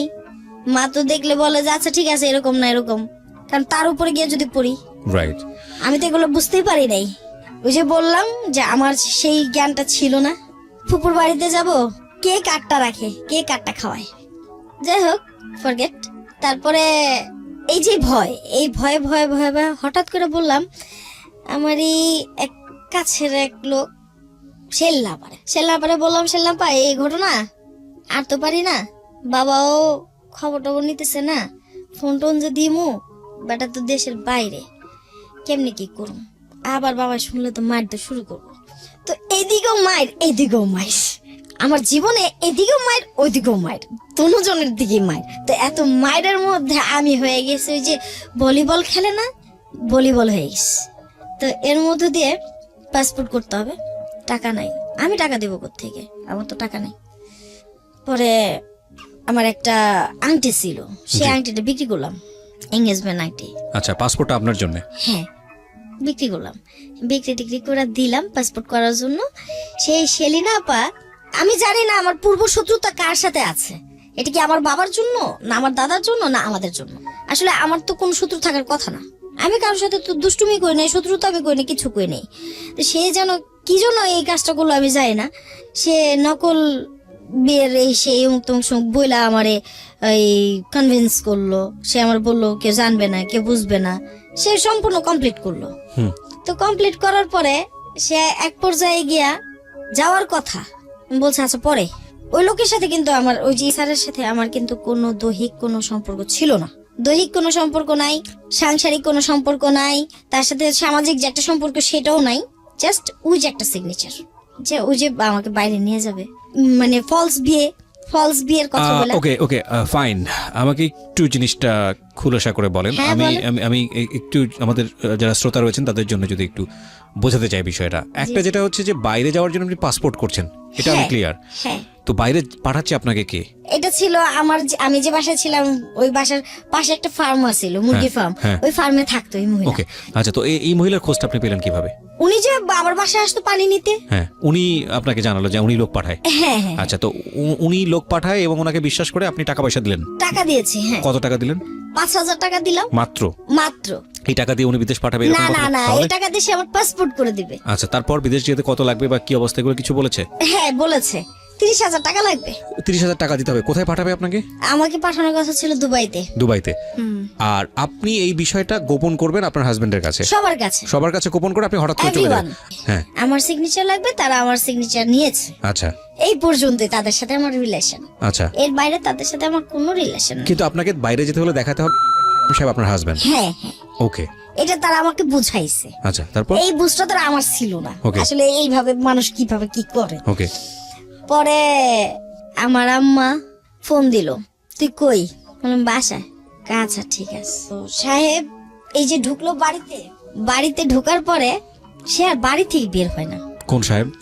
বাচ্চার বাবা। মন ভাব ধরে যেমন ওই যে রোমিও জুলিয়েট আলাদা হইলে যেরকম মজনু লাইলের মজনু এরকম বলে কি ভাবটা একটা ধরে না, ওরকম একটা ভাব দিল। যেমন সে আমার কত চেনা, কত ভালোবাসার মানুষ, কত যে সে আমার ভালোবাসে, আসলে কিন্তু কিছুই না, ঘোড়ার ডিম। পরে যাই হোক 4 দিন সে আমারে কিচ্ছু বলে না, সে বাসা থেকে লড়েও না। কি ব্যাপার, কি হয়েছে? কয় দোকানে যাবো না, শরীরটা ভালো না। আমি দেখতেছি ভালো, দিব্যি সিগারেট খাইতেছে, দিব্যি ভালো আছে, ভালো নাই, তার মানেটা কি? পরে আমার খালা আমাকে জিজ্ঞাসা করে যে বাবা তুমি কি কিছু করছো? ছোট খালা যেটা ওই যে ইয়েতে থাকে, ডিএচএস থাকে, সেটা ফোন করছে মানে, ফোন করে বলতেছে তুমি কি বাবা কিছু করছো? না তো। কয় তুমি কিছু করছো নাকি দেখো তোমার। না আমি কিচ্ছু করিনি। কি হয়েছে? তো সে আর কিছু বললো না, ওর ফোন দিয়ে, হাইয়ের ফোনে তো এইখান দিয়ে যে নিচে নিচে দিয়া আমার সৎ মায়ের সাথে অমুকের সাথে তমুকের সাথে সে একেবারে কনভেন্স করে সব কমপ্লিট করে অস্থির করে ফেলাইছে, তারাও যেগুলো করে ফেলাইছে এগুলো আমি কিচ্ছু চাই না ভাই। আমার হিসাবে এরকম কে কি করলো এটা আমার দেখার বিষয় না, দেখার বিষয় হয়েছে আমি হেনো টর্চারে এত টর্চার আর সহ্য হয় না, আমার যাইতে হবে। আমারটা আমি দাঁড় হয়ে তারপরে আমারটা যা করা লাগে আমি করবো। ওকে, তো বাই দ্য ওয়ে এরকম চিন্তা ভাবনা নিয়ে এই করলাম। হেরা কি সুন্দর করে সব দুনিয়াদারি অস্থির করে লইলো, মানে ভিতরে ভিতরে জেনে গেছে তারা। তার ভিতরে সব খুব কঠিন ভাবে মানে ই নিয়ে বসে আছে, আক্রমণাত্মক অবস্থা নিয়ে আছে আমার সাইজ করবো। আসলে তো কিচ্ছু না, আমার বাবা এলো, আমার বাবারে আমার মায়া নাইলো, তোমার মাইয়া গেল আমি এই কাম করছে, তো বাবা বিশ্বাসের ভিত্তিতেই সে ধানার্দন টিকিট কেটে ধানার্দন দেশে আসার পরে সে আমার ডাকায়। দেশে আসার পর সে 10 মিনিটও দেরি করে নেই, এক্ষুনি ওরা টাকা, এক্ষুনি ওরা আসতে বল যে তোর বাবা যাইতে বলছে। তো গেলাম, যাওয়ার পরে আমার বাবা কি সুন্দর করে আমার ভাষণ দিল, যে ভাষণটি দিল এগুলা শুনলে যে কোনো মেয়ে হয় আত্মহত্যা করবো, না হয় তার পথ সেবাই ছাড়িব। যাই হোক, আনলিমিটেড কিছু কথা ছিল, তার মধ্যে দিয়ে শুধু তার কয়েকটা কথা ভালো লাগছে। বাবা, যদি তারপরেও এই কথাগুলো শোনার পরেও তোমার যদি যাইতে ইচ্ছা করে তুমি এই ছেলের সাথে চলে যাবা, এই এলাকায় আর কখনো আসবা না, তোমার চেহারা যেন না দেখা যায়। তো আমি বললাম যে সবই ঠিক আছে, আমার কি একবার তোমরা কেউ বিশ্বাস করবে না? আমি কোরআনটা ছুঁয়ে বললাম আমি আসলে এইসব ব্যাপারে কিছু জানতাম না, আমি কাউরে বিয়েও করিনি, কারোর শাদী করিনি, কিচ্ছু করিনি, আমি এটা বুঝিই নাই যে আমার ব্ল্যাকমেল করা হয়েছে। পরে ওই ছেলে নাকি আয়সা বলতেছে যে ও যদি আমার কাছে আয়সা পড়ে ওরা আয়সা পড়তে বলেন, আমি ওরা নিমু। বাবা এটা ইনকোয়ারির জন্য যাওয়ার পরে ওই যে কাজী যাকে বলে আর কি, ও হারামি যা পারছে তাই বলছে, যা যেভাবে যা করার দরকার, হয়তো কিছু টাকা পয়সা পাইছে আমি জানি না। তো এরকম করেই তো বাবা আমার নিয়ে গেছে সাথে করে। হ্যাঁ তুই যাস না, এই নাই। আমি বলতেছি যে আমি এটা ব্যাপারটা বুঝতে পারিনি, না বুঝার কারণে এটা হয়ে গেছে, কারণ বিয়ে সাথে তো কখনো করিনি, বুঝবো কোথেকে। বাবা যেভাবে দিছে ওইভাবেই তো যেটা কইছে হেডি করছি। পরে দলেশ্বর যাওয়ার পরে যখন ওই লোকটা বলতেছে আমারে যে আপনি আমার সামনে সাইন করেন নাই, আমি হ্যাঁ আমি আপনার সামনে সাইন করছি, কিন্তু আমি তো আর জানি না এটা বিয়া নাকি, আপনি আমার বলছিলেন যে এটা বিয়া। ঠিক এই মুহূর্তে বাবা আর মা বসা রয়েছে ওইখানে, বাবাই কইতেছে চাওয়া রয়েছে যে মাফ করে দে, বুঝা নেই পোলাপন মানুষ। তো এই কথাটা করার পরে মা কইতেছে যা জামাইতে মাপ চা, আমার মা বলতেছে আর কি, মানে ছোট মাই, যে জামাইতে মাপ চা। তো গেলাম মতো পরে আমি কি বলবো, আমার হয়তো সমগ্র বাংলাদেশ শুনবে, আমি জানি না যে এত বছর সংসার করার পরে এই লোকগুলা এত হারামি, এত পশুত্ব, তাদের ভেতরটা কেমন করে হয়। আমার বুকটার মধ্যে এমন একটা লাথি মারলো, আমি এইখান থেকে প্রায় 1 গজের মতো দূরে ছুড়ে গেলাম। আপনার বাবা মায়ের সামনে? বাবা মায়ের সামনে স্টিল। এই নিয়ে অনেক ধ্যান দরবার হয়েছে, ধ্যান দরবারে হয়তো বা কিছু চাওয়া পাওয়া ছিল, সেটা আমার বাবা পূরণ করে নাই। ঠিক 3 মাসের মাথায় তারপরও আমি আবার চেষ্টা করতে করতে ভাই আমি খুবই ক্লান্ত। 2টা বাচ্চা নিয়ে কোলে নিয়ে কাটার মধ্যে গিয়ে পেঁচায় পড়া যায়, তারপরও গিয়ে স্বামী সংসার করতে চাইছি, রাত্র 12টা 1টা পর্যন্ত গিয়ে সামনে বসে রইছি, তারপর স্বামী সংসার করতে চাইছি, কিন্তু এই লোকের মন গলে নাই। পরক্ষণে গিয়ে আপনার ব্যাংক লোনের দিকে যখন বাসাটা নেয়, ওইখানে অনেকেই অনেক ধরনের কথাবার্তা বলতো। তো কথাবার্তা শুনতে শুনতে এক পর্যায়ে গিয়ে একজনের কথাটা আমার খুব মাথায় লাগলো, ধুইকা মরার চাইতে কিছু পায়া না তো কিছু হারায় মরা অনেক ভালো। লাস্ট ফিনিশিং আমার মাথায় চলে আসলো। আমার বোন যায় বাচ্চাটাকে দেখতে, আমার বোনের বাচ্চাটা দেখতে দেয় না, অশুভ আচরণ করে, ওটারও কিন্তু 2-3টা বিয়ে হয়েছে। পরে যাই হোক আল্লাহ করছে, আমি খুব খুশি হয়েছি। পরক্ষণে ওই আমার বোনটা দেখতে দিল না, তাই আমার বোন আবার খুব কান্নাকাটি করলো, যে বোন আমার বাচ্চা দুটাকে আজও পর্যন্ত মায়ের স্নেহ দেয়, ওই বোনটা আমার বাচ্চাটা দেখতে দেয় না। পরে আমি বললাম তুই বাসায় যা, আমি ধৈর্যের বাঁধ ভাঙতেছি, আর হবে না, যা হয় এসপার একবার হবে, যা বাসায় যা, তুই কান্দিস না। ছোট বোনের কান্নাটা দেখে না আমার মাথায় খুব আঘাত লাগার পরে ও হারামি পরের দিন আমার মা এসে কি ব্যাপার, নাতিগো দেখতে দেয় না, কি ব্যাপার, কি হয়েছে, কি আসে বিষয়। পরে আমার কয় শোন, তুই যদি তোর বোনের কথা শুনোস তাহলে তুই সংসার করতে পারবি না, আর যদি সংসার না করতে চাস 2 বাচ্চা লই যাইস, তোর কিন্তু আর বাচ্চা কাচ্চা হইব না। চিন্তা করছেন কতটুকুন সে অমানবিক কথাবার্তা বলে? সে কিন্তু আবার এই ধরনের থ্রেট সেই মুহূর্তে দিচ্ছে। বাচ্চা কাচ্চা হবে না মানে? সে যে আবার কি করছে আমি তার জানি না। অবশ্য একবার করাইছিল, তো যাই হোক এইভাবে করতে গিয়ে হঠাৎ করে তখন এটা বাড়িতেও আসার পরে খুব একটা শান্তি আর আমি পাই না। জি। হঠাৎ করে তারপর ডিভোর্সের সিদ্ধান্তে আমি চলে যাই। আপনি ডিভোর্সের সিদ্ধান্ত নেন? হ্যাঁ, আমি ডিভোর্সের সিদ্ধান্তে চলে যাই। তো আমি ডিভোর্স করে দিই। ডিভোর্স করে দেওয়ার পরে বাচ্চাদেরকে রেখে আমি কাজের সন্ধানে নামি। তো কাজের সন্ধানে নামতে গিয়ে দেখা গেছে যে এইখানেও আমার অনেক ধরনের ঘটনা ঘটে গেছে।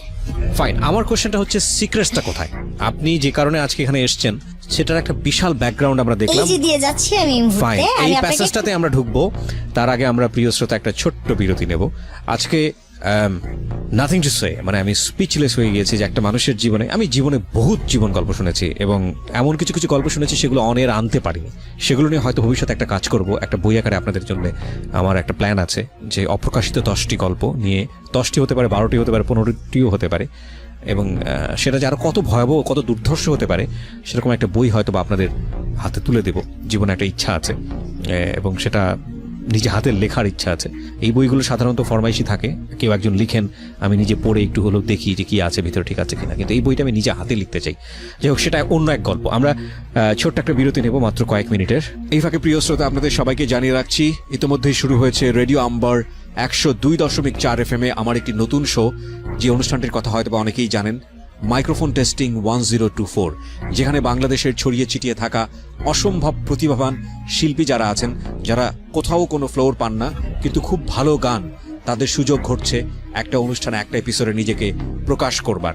আপনি যদি খুব ভালো গান করেন এবং আপনি যদি মনে করেন এই অনুষ্ঠানটিতে আপনি অংশগ্রহণ করবেন, তাহলে এই নাম্বারটিতে ফোন দিতে হবে এবং নাম্বারটিতে ফোন দিয়ে ফোন থেকে আপনি যে নির্দেশনা পাবেন সেই অনুসারে আপনি কাজটি করবেন। ফোন নাম্বারটি হচ্ছে 09611001024। আমি বাংলায় বলছি এবং ধীরে ধীরে বলছি, 0961001024। এই নাম্বারটিতে ফোন দিয়ে আপনি নির্দেশনা অনুসারে আপনি কাজটি করবেন। আর এমনও হতে পারে এই অনুষ্ঠানের মধ্য দিয়ে সারা বাংলাদেশ আপনাকে অন্যভাবে চিনবে। সো অপেক্ষা করছি আপনার কলের। বিরতির পর আবারও ফিরে আসছি, মাত্র 2 মিনিটের বিরতি। ছড়িয়ে ছিটিয়ে থাকা অসম্ভব প্রতিভাবান শিল্পী যারা আছেন, যারা কোথাও কোনো ফ্লোর পান না কিন্তু খুব ভালো গান, তাদের সুযোগ ঘটছে একটা অনুষ্ঠানে, একটা এপিসোডে নিজেকে প্রকাশ করবার। আপনি যদি খুব ভালো গান করেন এবং আপনি যদি মনে করেন এই অনুষ্ঠানটিতে আপনি অংশগ্রহণ করবেন, তাহলে এই নাম্বারটিতে ফোন দিতে হবে এবং নাম্বারটিতে ফোন দিয়ে ফোন থেকে আপনি যে নির্দেশনা পাবেন সেই অনুসারে আপনি কাজটি করবেন। ফোন নাম্বারটি হচ্ছে 09611001024। আমি বাংলায় বলছি এবং ধীরে ধীরে বলছি, 09611001024। এই নাম্বারটিতে ফোন দিয়ে আপনি নির্দেশনা অনুসারে আপনি কাজটি করবেন। আর এমনও হতে পারে এই অনুষ্ঠানের মধ্য দিয়ে সারা বাংলাদেশ আপনাকে অন্যভাবে চিনবে। সো অপেক্ষা করছি আপনার কলের। এবং আজকে যে জীবন গল্প, যার জীবন গল্প আপনি শুনছেন, তিনি হচ্ছেন সোনিয়া। আমরা কথা না বাড়িয়ে সোনিয়ার কাছে আবারও ফিরছি। হ্যাঁ, তো ডিভোর্স আপনি দিলেন, এর পরের জীবনটাতে আমরা ঢুকতে চাই এবং একই সাথে আপনার সিক্রেটটা আসলে কোথায়? ডিভোর্সটা কাঙ্ক্ষিত অনাকাঙ্ক্ষিত সবকিছু মিলাই হয়ে গেছে, আমি নিজেই করে দিয়েছি। তারপর ওখান থেকে 3 মাস আমার জীবনযাত্রা খুবই কষ্টের, খুবই কি বলে, আমার মনে হয় না কোনো নারী এতটা কষ্ট করতে পারছে কিনা আমি জানি না। আমি অনেক সময় না খাওয়াও রাত্রে দেখা গেছে যে প্রাইভেট কারেও আমি ঘুমাইছি, দেখা গেছে বাড়ির ভিতরে ঢুকতে পারি নাই, বাড়ির বাইরে ঘুমাইছি, আম গাছের নিচে ঘুমাইছি। মানুষের যে কিছু কিছু মানুষ আছে যারা আজও আমার খুব ভালোবাসে, তাদের বাসায় মাটির মেঝেতে শুয়ে আমি ঘুমাইছি ছালার উপরে। তো এরকম ভাবে আমার 3 মাস কেটে গেল। আমি আপনাকে একটা খুব ডেয়ারিং কোশ্চেন করতে চাই, ইফ ইউ ওয়ান্না ফেস, এই 3 মাসে আপনি অর্থ রোজগার করেছেন কিভাবে? হ্যাঁ, আমি সেটাই বলতেছি। তো দেখা গেছে যে আমার কাছে কিছু ব্যালেন্স ছিল, সেই সাপেক্ষে দেখা গেছে মামার বাড়িতে গেছিলাম। বড় মামার কাছে আসলে মুখ খুলে বলতে পারিনি, কিন্তু তার কাছ থেকে হাত পেতে কিছু টাকা নিয়েছিলাম। হ্যাঁ, তো ওইটা দিয়ে আর কি আমার আস্তে আস্তে রানিং হলো। বাড়িতে জায়গা পাননি থাকার? না, তারপরে আস্তে আস্তে আপনার এই বেসিক যাওয়া শুরু করলাম। বেসিক যাইতে যাইতে গিয়ে দেখা গেছে হঠাৎ করে একটা কিছু ওই যে আপনার স্টক লট বলে যেটাকে, স্টক লট নিয়ে কাজ করা শুরু করলাম একটু একটু করে। তখন দেখা গেছে যে কিছু বিক্রি করতে পারলে 200-500 টাকা পাই, 1000 টাকা পাই। কখনো দেখা গেছে ছেলে যে- দুটো কি আপনার সঙ্গে ছিল? না না না না না, ওরা রেখে বাচ্চাদের- দিয়েছে? বাচ্চাদেরকে রেখে গেছি আমি। আচ্ছা, তো বাচ্চাদেরকে রেখে না গেলে আমি খাবো কই, তাদেরকে রাখবো কই? তারা তো একভাবে থাকতে পারবে, এই জীবন জীবিকা সময়টাতে করতে আপনি পারবে। আপনার বাবার বাড়িতেও জায়গা পাননি বা আপনি না। যাননি, না, আপনার ডিভোর্স হয়ে গেছে এবং আপনার এলাকার লোকজন সবাই মোটামুটি বিষয়টা জানতো। এই সময়টাতে মানুষ সুযোগ নেওয়ার জন্য ওত পেতে থাকে এবং আপনি নিজের জীবনে সেটা অনেক বিশ্রীকর অবস্থা ছিল, বিশ্রীকর অবস্থা ছিল, যা বলার মতো না। কিন্তু আমি তারপরেও ঘাত প্রতিঘাতের পরেও আমি আমাকে কখনোই মচকাইনি। এই আস্তে আস্তে ওইখান থেকে ওইখান থেকে আজকের এই আমি। আপনার অপরাধটা কোথায় তাহলে, ভুলটা কোথায়, আমার সিক্রেটসটা ভুলটা কোথায়? ছিল আমার বাবার কাছে। বাবা, আমি বলবো তুমি আমাকে বোঝো নাই, আমিও তোমাকে বোঝাইতে পারি নাই। এখানে ছিল আমাদের মিসআন্ডারস্ট্যান্ডিং। বাট আমার কথা হচ্ছে যে আমার মতো করে বা তোমার মতো করে কোনো বাবা যেন তার সন্তানের সাথে মিসআন্ডারস্ট্যান্ডিং না রাখে, এবং এটার একটা রেজাল্টও দুষ্ট দাঁড়িয়েছে। লোকের খপ্পরে যেন না পড়ে। রাইট, এটার একটা রেজাল্টও দাঁড়িয়েছে। আমরা যদিও ওই জায়গাটায় বারবার আসতে যাচ্ছি ঘুরিয়ে পেঁচিয়ে অনেক লম্বা সময় নিয়ে, সেই জায়গাটায় আমরা ঢুকতে চাই। তো আমি একটু সাম আপ করতে চাইবো, কারণ যেহেতু শেষের দিকে চলে এসেছি। আপনি ওখান থেকে বের হলেন আপনার হাজবেন্ডের জায়গা থেকে, নিজের পায়ে ইনকাম দাঁড়ানোর চেষ্টা করছেন। চেষ্টা করতেছি। ওই সময় বাবা আপনাকে কি মানে সাপোর্ট দেয়নি বা বললো না যে তুমি নতুন করে জীবন শুরু করো, আমি তোমার জন্য কিছু একটা করি? না না, বাবা আমাকে প্রতিনিয়ত আটকায় রাখার চেষ্টা করতো। আচ্ছা, আটকায় রাখার চেষ্টা করাতেই আমি থানার একটু সাহায্য নেই, বাসায় পুলিশ টুলিশ আসে। এটা মানে আমার ঘটনাটা কি আমাকে একটু বলেন ছোট করে। আমি যখন চাকরি করার চিন্তা ভাবনা করি বা আমি যখন বের হয়ে আসার চেষ্টা করি, তখন বাবা আমাকে আটকায় দেয়, ঘরের মধ্যে আটকায় দেয়, মারধর করে, আটকায় দেয়। ডিভোর্স হবার পরে? না না না, এটা কি ফার্স্ট হাজবেন্ড থাকা অবস্থাতে? আমার থার্ড হাজবেন্ডের সাথে থাকে। Third husband? Third. Second husband কি হলো তাহলে? ওটাকে হাজবেন্ড বলবো না, মানে ওটা তো প্রতারণা ছিল। মানে এটাই, এই second এটা husband- সমাজ যেভাবে নেয় আর কি। সেকেন্ড হাজবেন্ডের প্রতারণার ঘটনাটা কি ছিল? ওই যে ও ওকে, সো এটা তো আসলে হাজবেন্ডই না। না। ফাইন, সো আমি যেটা জানতে চাচ্ছি আর যে দ্বিতীয় হাজবেন্ড বলতে যার সঙ্গে আপনি এখন আছেন। এখন আছি। ফাইন, সো এই জীবনে যাওয়া এটাও নিশ্চয়ই আপনার বাবা জানতো না যে আপনি কাকে বিয়ে করছেন। না না, আপনি নিজের ইচ্ছাতেই বিয়ে করেছেন। এখানেও কিছুই নিশ্চয়ই করার নাই। আমি দেখা গেছে যে যে এত দুষ্ট লোক, এত মানুষের চোখ, আর আমি জানতাম না যে আমি এতটুকু মানে কি বলে সুন্দর বা এত কিছু, এটা আমি জানতাম না। তারা যে আমার পেছু কেন নিত সেটাও আমি জানতাম না। আমি জানতে পারলাম, তো আমার কিছু করার নাই। তো এই সমাজ তো আমাকে ঠিক থাকতে দিচ্ছে না, দিবে না, তো আমি বিয়ে না করে যাবো কোথায়? আমার তো একটা গাছের দরকার, অবলম্বন দরকার। অবলম্বন দরকার। তো আপনি এই লোকটাকে বাঁচলেন কেন? ওকে আমার ভালো লাগছে, হ্যাঁ ওকে আমার ভালো লাগছে। ওর প্রতি আমি আসলে কৃতজ্ঞ যে সে আমার কি বলে কোনো পরিচয় জানে না, সে আমার কিছুই জানতো না। আমার বাবার বাড়ি কই, আমি কই, আমি কিভাবে কি, সে জানতো না। এর জন্য তার কাছে আমি কৃতজ্ঞ। কত বছরের সংসার আপনাদের? আমাদের বর্তমানে চলতেছে রানিং 13 বছর পার হয়ে 14 বছর পা দিচ্ছে। আপনাদের এই সংসার জীবনে কোনো বাচ্চা কাচ্চা আছে? না না না, আমাদের কোনো বাচ্চা কাচ্চা নেই। সো এখানেও তো আপনি একা। একা, এই একা একা একা একা থাকতে থাকতে দেখা গেছে যে ওর সাথে আমার আসলে ফিজিক্যালি বলেন আর যাই কিছু বলেন সবকিছু মিলায় দেখা গেছে তার সাথে আমি মাস 3 সংসার মানে একসাথে করছেন? থাকি কিনা সন্দেহ। বাকি সময়টা একাই। ও কোথায় থাকতো? বড় ওয়াইফের এখানে, ওকে এখানে বাচ্চা কাচ্চা আছে, তাদেরকে সময় দিতে হয়, ওকে। তাদেরকে সময় দিতে হয়, তাদেরকে দেখাশোনা আছে, ব্যবসা বাণিজ্য সো আছে। নামমাত্র একটা সাইনবোর্ড যেটাকে বলে। না, আমি তাকে সাইনবোর্ড যদি বলি তাকে ছোট করা হবে। ফাইন, আপনার জায়গা থেকে রেসপেক্টটা থাকুক, বাট আমার জায়গা থেকে আমি হয়তো এইভাবে বলাটাও উচিত হলো না, যেহেতু আপনি স্টিল যে রিলেশনশিপে আছেন। বাট তারপর ওই যেটা বলছিলেন যে একটা অবলম্বন দরকার, ওকে। তারপর আসলে ভালোবাসা যে জিনিসটা আপনি আমাকে আমি আপনাকে বলতে চাচ্ছিলাম যে ভালোবাসাটা কিন্তু আমি ওর কাছ থেকে শিখছি আর ওর কাছেই পাইছি। Okay fine. হ্যাঁ, যখন ও আমার এইভাবে অ্যাভয়েড করা শুরু করলো, কিছুদিন থাকে কিছুদিন থাকে না, তারপরে ওরে আমি কিছুদিন পাই কিছুদিন পাই না। দেখা গেছে ওই যে বিষণ্ণতাটা, এই বিষণ্ণতার ইয়েতে আমি এক সময় এতটা ক্রেজি হয়ে যায় তখনই আমি বিদেশে আবার যাওয়ার জন্য চেষ্টা করেন। পাড়ি দেওয়ার জন্য চেষ্টা করি। যখন এই চেষ্টা করতে যাই, এই চেষ্টা করতে গিয়েই এই ছেলেটার সাথে আমার একটা কি বলে পরিচয়টা হলো কিভাবে? হয়ে যায়। আচ্ছা, পরিচয়টা হয়ে যায় ফোনের মাধ্যমে। ওকে। হ্যাঁ, ফোনের মাধ্যমে আমি তাকে একটা রিং করি, রিং করার পরে ফোনটা ধরার পরে বলতেছে যে আপনি কাকে চাচ্ছেন। তা আমি বললাম স্যার এটা কি এই অফিস কিনা? বললো হ্যাঁ। তো ওই যে ওইখান থেকে যে সে আলোচনা পাওয়া শুরু করলো, সে প্রায় আমাকে ফোন করতো। তো ফোন করতে করতে করতে ওই যে আমি একা সময়টা থাকতাম তখন কথা বলতাম, বা অনেক সময় দেখা যেত আমি কবিতা পড়তাম, অনেক সময় দেখা যায় যে আমি কোরআন পড়ি, অনেক সময় দেখা যায় আমি ওজিফা পড়ি। এইভাবেই আমার সময়গুলো কেটে যায়। তো সে আমাকে আস্তে আস্তে বিভিন্ন স্বপ্ন দেখায়। তো বিভিন্ন স্বপ্নের মধ্যে আমি আবার খুব একটা বিশ্বাস করি না। তাকে আমি শুধু বললাম যে জাস্ট আমরা ফ্রেন্ডশিপ রাখতে পারি। বললো আচ্ছা ঠিক আছে। তো তার সাথে আমি দেখা করি, কথা বলি। তো এর মধ্যে সে কিন্তু বলেনি একবারও তার ওয়াইফ আছে।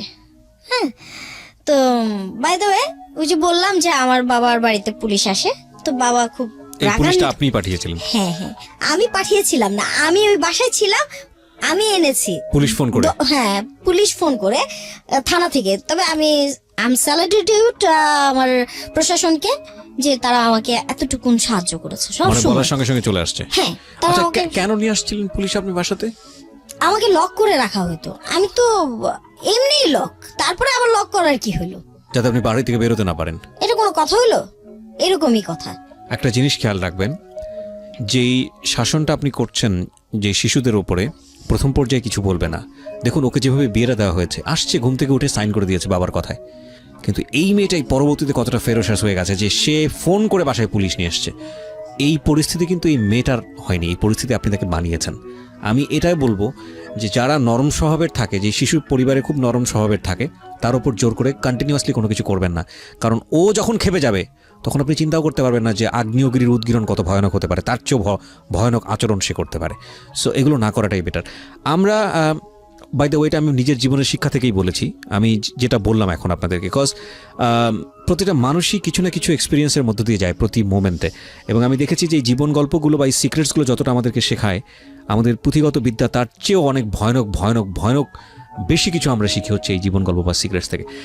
আমার কথা হচ্ছে পুলিশ আপনি নিয়ে আসলেন ঠিক আছে, কিন্তু সুমনের যে জায়গাটায় আমি ছিলাম, আমি বুঝতে পারছি যে তখন আপনার একটা মারাত্মক উইকনেস কাজ করতো। সেটা হচ্ছে কেউ আপনাকে স্বপ্ন দেখালে, কেউ আপনার সঙ্গে একটু কোম্পানি দিলে তাকে আপনার ভালো লাগাটা খুবই স্বাভাবিক, একটু ভালো লাগতো। আচ্ছা, দ্যাটস ইট, এর তো বাইরে কিছু আপনি না। চিন্তা করলেন যে যেভাবেই হোক না কেন আপনি বিদেশে যাবেন, বাইরে যেতে পারলেই হলো। ওকে। তো আপনার এই সারলতার সুযোগ সে নিয়েছে, এবং সেটা আসলে কত এক্সট্রিম লেভেলে গেছে আমি একটু জানতে চাই। আসলে এটা বলা চলে তাকে যেন আমার বাড়তি টাকাটা দিতে না হয়, সেজন্য সে আমাকে ওইভাবে কনভিন্স করে সে আমার সাথে একটা মানে ওয়ান টাইমের একটা ফিজিক্যালি এবং আপনি সেটাতে এগ্রি করেন? হ্যাঁ, তখন বাধ্যতামূলক কিছু করার নাই, কারণ আমার যাওয়ার মতো সব তখন রাস্তা কোথাও যখন বন্ধ হয়ে গেছে। আমি কই যাব, কার কাছে যাব? এখন যদি আমি এই এতটুকু না করতে যাই, যত ঘৃণাই করি নিজেকে আর যত ঘৃণাই হোক এই সময়টা, তারপরেও যদি আমি এই জিনিসটা না করতে যাই, তাহলে দেখা গেছে যে আমার মরণ ছাড়া কোনো পথ থাকে না। এবং আমি ডেফিনেটলি শিওর, আমি বাড়িতে ফিরে আসতে পারতেছি না, এমন একটা প্রসিকিউশন তৈরি করে রেখে এসেছি এবং বাসায়। ডেফিনেটলি শিওর যে আপনার এই শেষ পর্যন্ত যেটা হয়েছে আপনার সঙ্গে চিট করেছে। ডেফিনেটলি, একেবারে এক কথায় বলা চলে সে আমার সাথে চিট করেছে। শুধু চিটই না, সে আমাকে অনেকবার মারধরও করেছে, মেরে ফেলার চেষ্টা করেছে। যখন আমি রুখে দাঁড়ালাম, যখন আমি বললাম যে ঠিক আছে দেখা যাক তুই আমাকে কি করতে পারিস সেটা দেখবো, আমি সেই ওই যে বলে না, নারী যদি রেগে যায় তখন নারী আর নারী থাকে না, তখন নারী তার শাড়ি খুলে দেয়। আমি ঠিক সেটাই করেছি। আজও আমি একা আছি, কিন্তু আমি একটা পুরুষের সমান। আমি নিজে বাজার করি, নিজে খাই, নিজে চলি, নিজে ডাক্তারের কাছে যাই, নিজে ট্রিটমেন্ট করি, নিজের অপারেশন নিজেরটা নিজে সিলেক্ট করি, নিজেরটা নিজেই করতেছি, বাচ্চাদেরকে দেখতেছি, হাজবেন্ডকে যতটুকুন পারি সাহায্য করতেছি। বাচ্চাদেরকে দেখতেছেন মানে? আমার সেই আগের ঘরের বাচ্চারা আমার সাথেই আছেন, এখন আপনার সঙ্গে থাকেন, এটা তো আপনার জন্য একটা অনেক বড় পাওয়া। হ্যাঁ, দুই বাচ্চা যারা শুনছেন, ছোট ছেলেটা আমার কাছে চলে আসছে। বড় ছেলের বয়স কত? বড় ছেলের বয়স খুব বেশি না, অল্পই, 18 হয়নি। আচ্ছা, তো পড়াশোনা করছে? হ্যাঁ, পড়াশোনা করছে। ও জানে আপনি আজকে যে কথাগুলো বললেন, ও তো এই বাসায় বসে শুনছে। সো ও জানলে কি মনে হয়, মাকে কি মনে করতে পারে? আমি সেই কথাটা পেছনে ফেলে এসেছি রাইট, আপনি বলেছিলেন একবার। যে বাবা, আমি পরিস্থিতির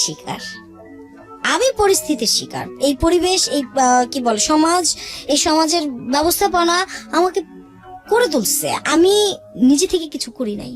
আমার এইগুলো বোঝার মতো বয়স তখন ছিল না, যে বয়সটাতে আমার বিয়ে হয়ে গেছে। আর যে বয়সটা আমি পার করেছি, যে যৌবনটা আমি পার করেছি, সেটা সম্পূর্ণ রাস্তায় পার করেছি। তারপর যে আমি টিকে আছি, এটাই অনেক কিছু। আপনি চিন্তা করেন না আমি যে আমাকে যে চিলের মতো ছিঁড়ে ফিরে কেউ খাইতে পারে নাই, এইটাই আমার ভাগ্য, তোমাদের ভাগ্য। কিছু সিক্রেটস আমরা এখানে ওপেন করলাম না, তবে এটা ঠিক যে যেহেতু সিক্রেটস অনুষ্ঠান, সেহেতু আমরা আমাদের এই সিক্রেটস অনুষ্ঠানের জায়গাটা থেকে আমরা বাধ্য হয়ে ওনাকে কতটুকু নিচে নামতে হয়েছে সেখানে আপনাকে একটু হলেও টাচ দিয়েছি। আমরা আমাদের এই অনুষ্ঠানের জায়গা থেকে মূল ফোকাসটা রাখতে চাই আপনার দুই সন্তানের প্রতি। আমি আপনাকে একটা প্রশ্ন করব, আপনার দুই সন্তান নিশ্চয়ই একসময় বড় হবে, জি, তারাও নিশ্চয়ই বিয়ে শাদী করবে, জি, আপনার যারা বৌমা হবে জি, তাদেরকে আপনি কিভাবে দেখবেন, কিভাবে মানুষ করবেন, কিভাবে কাছে রাখবেন?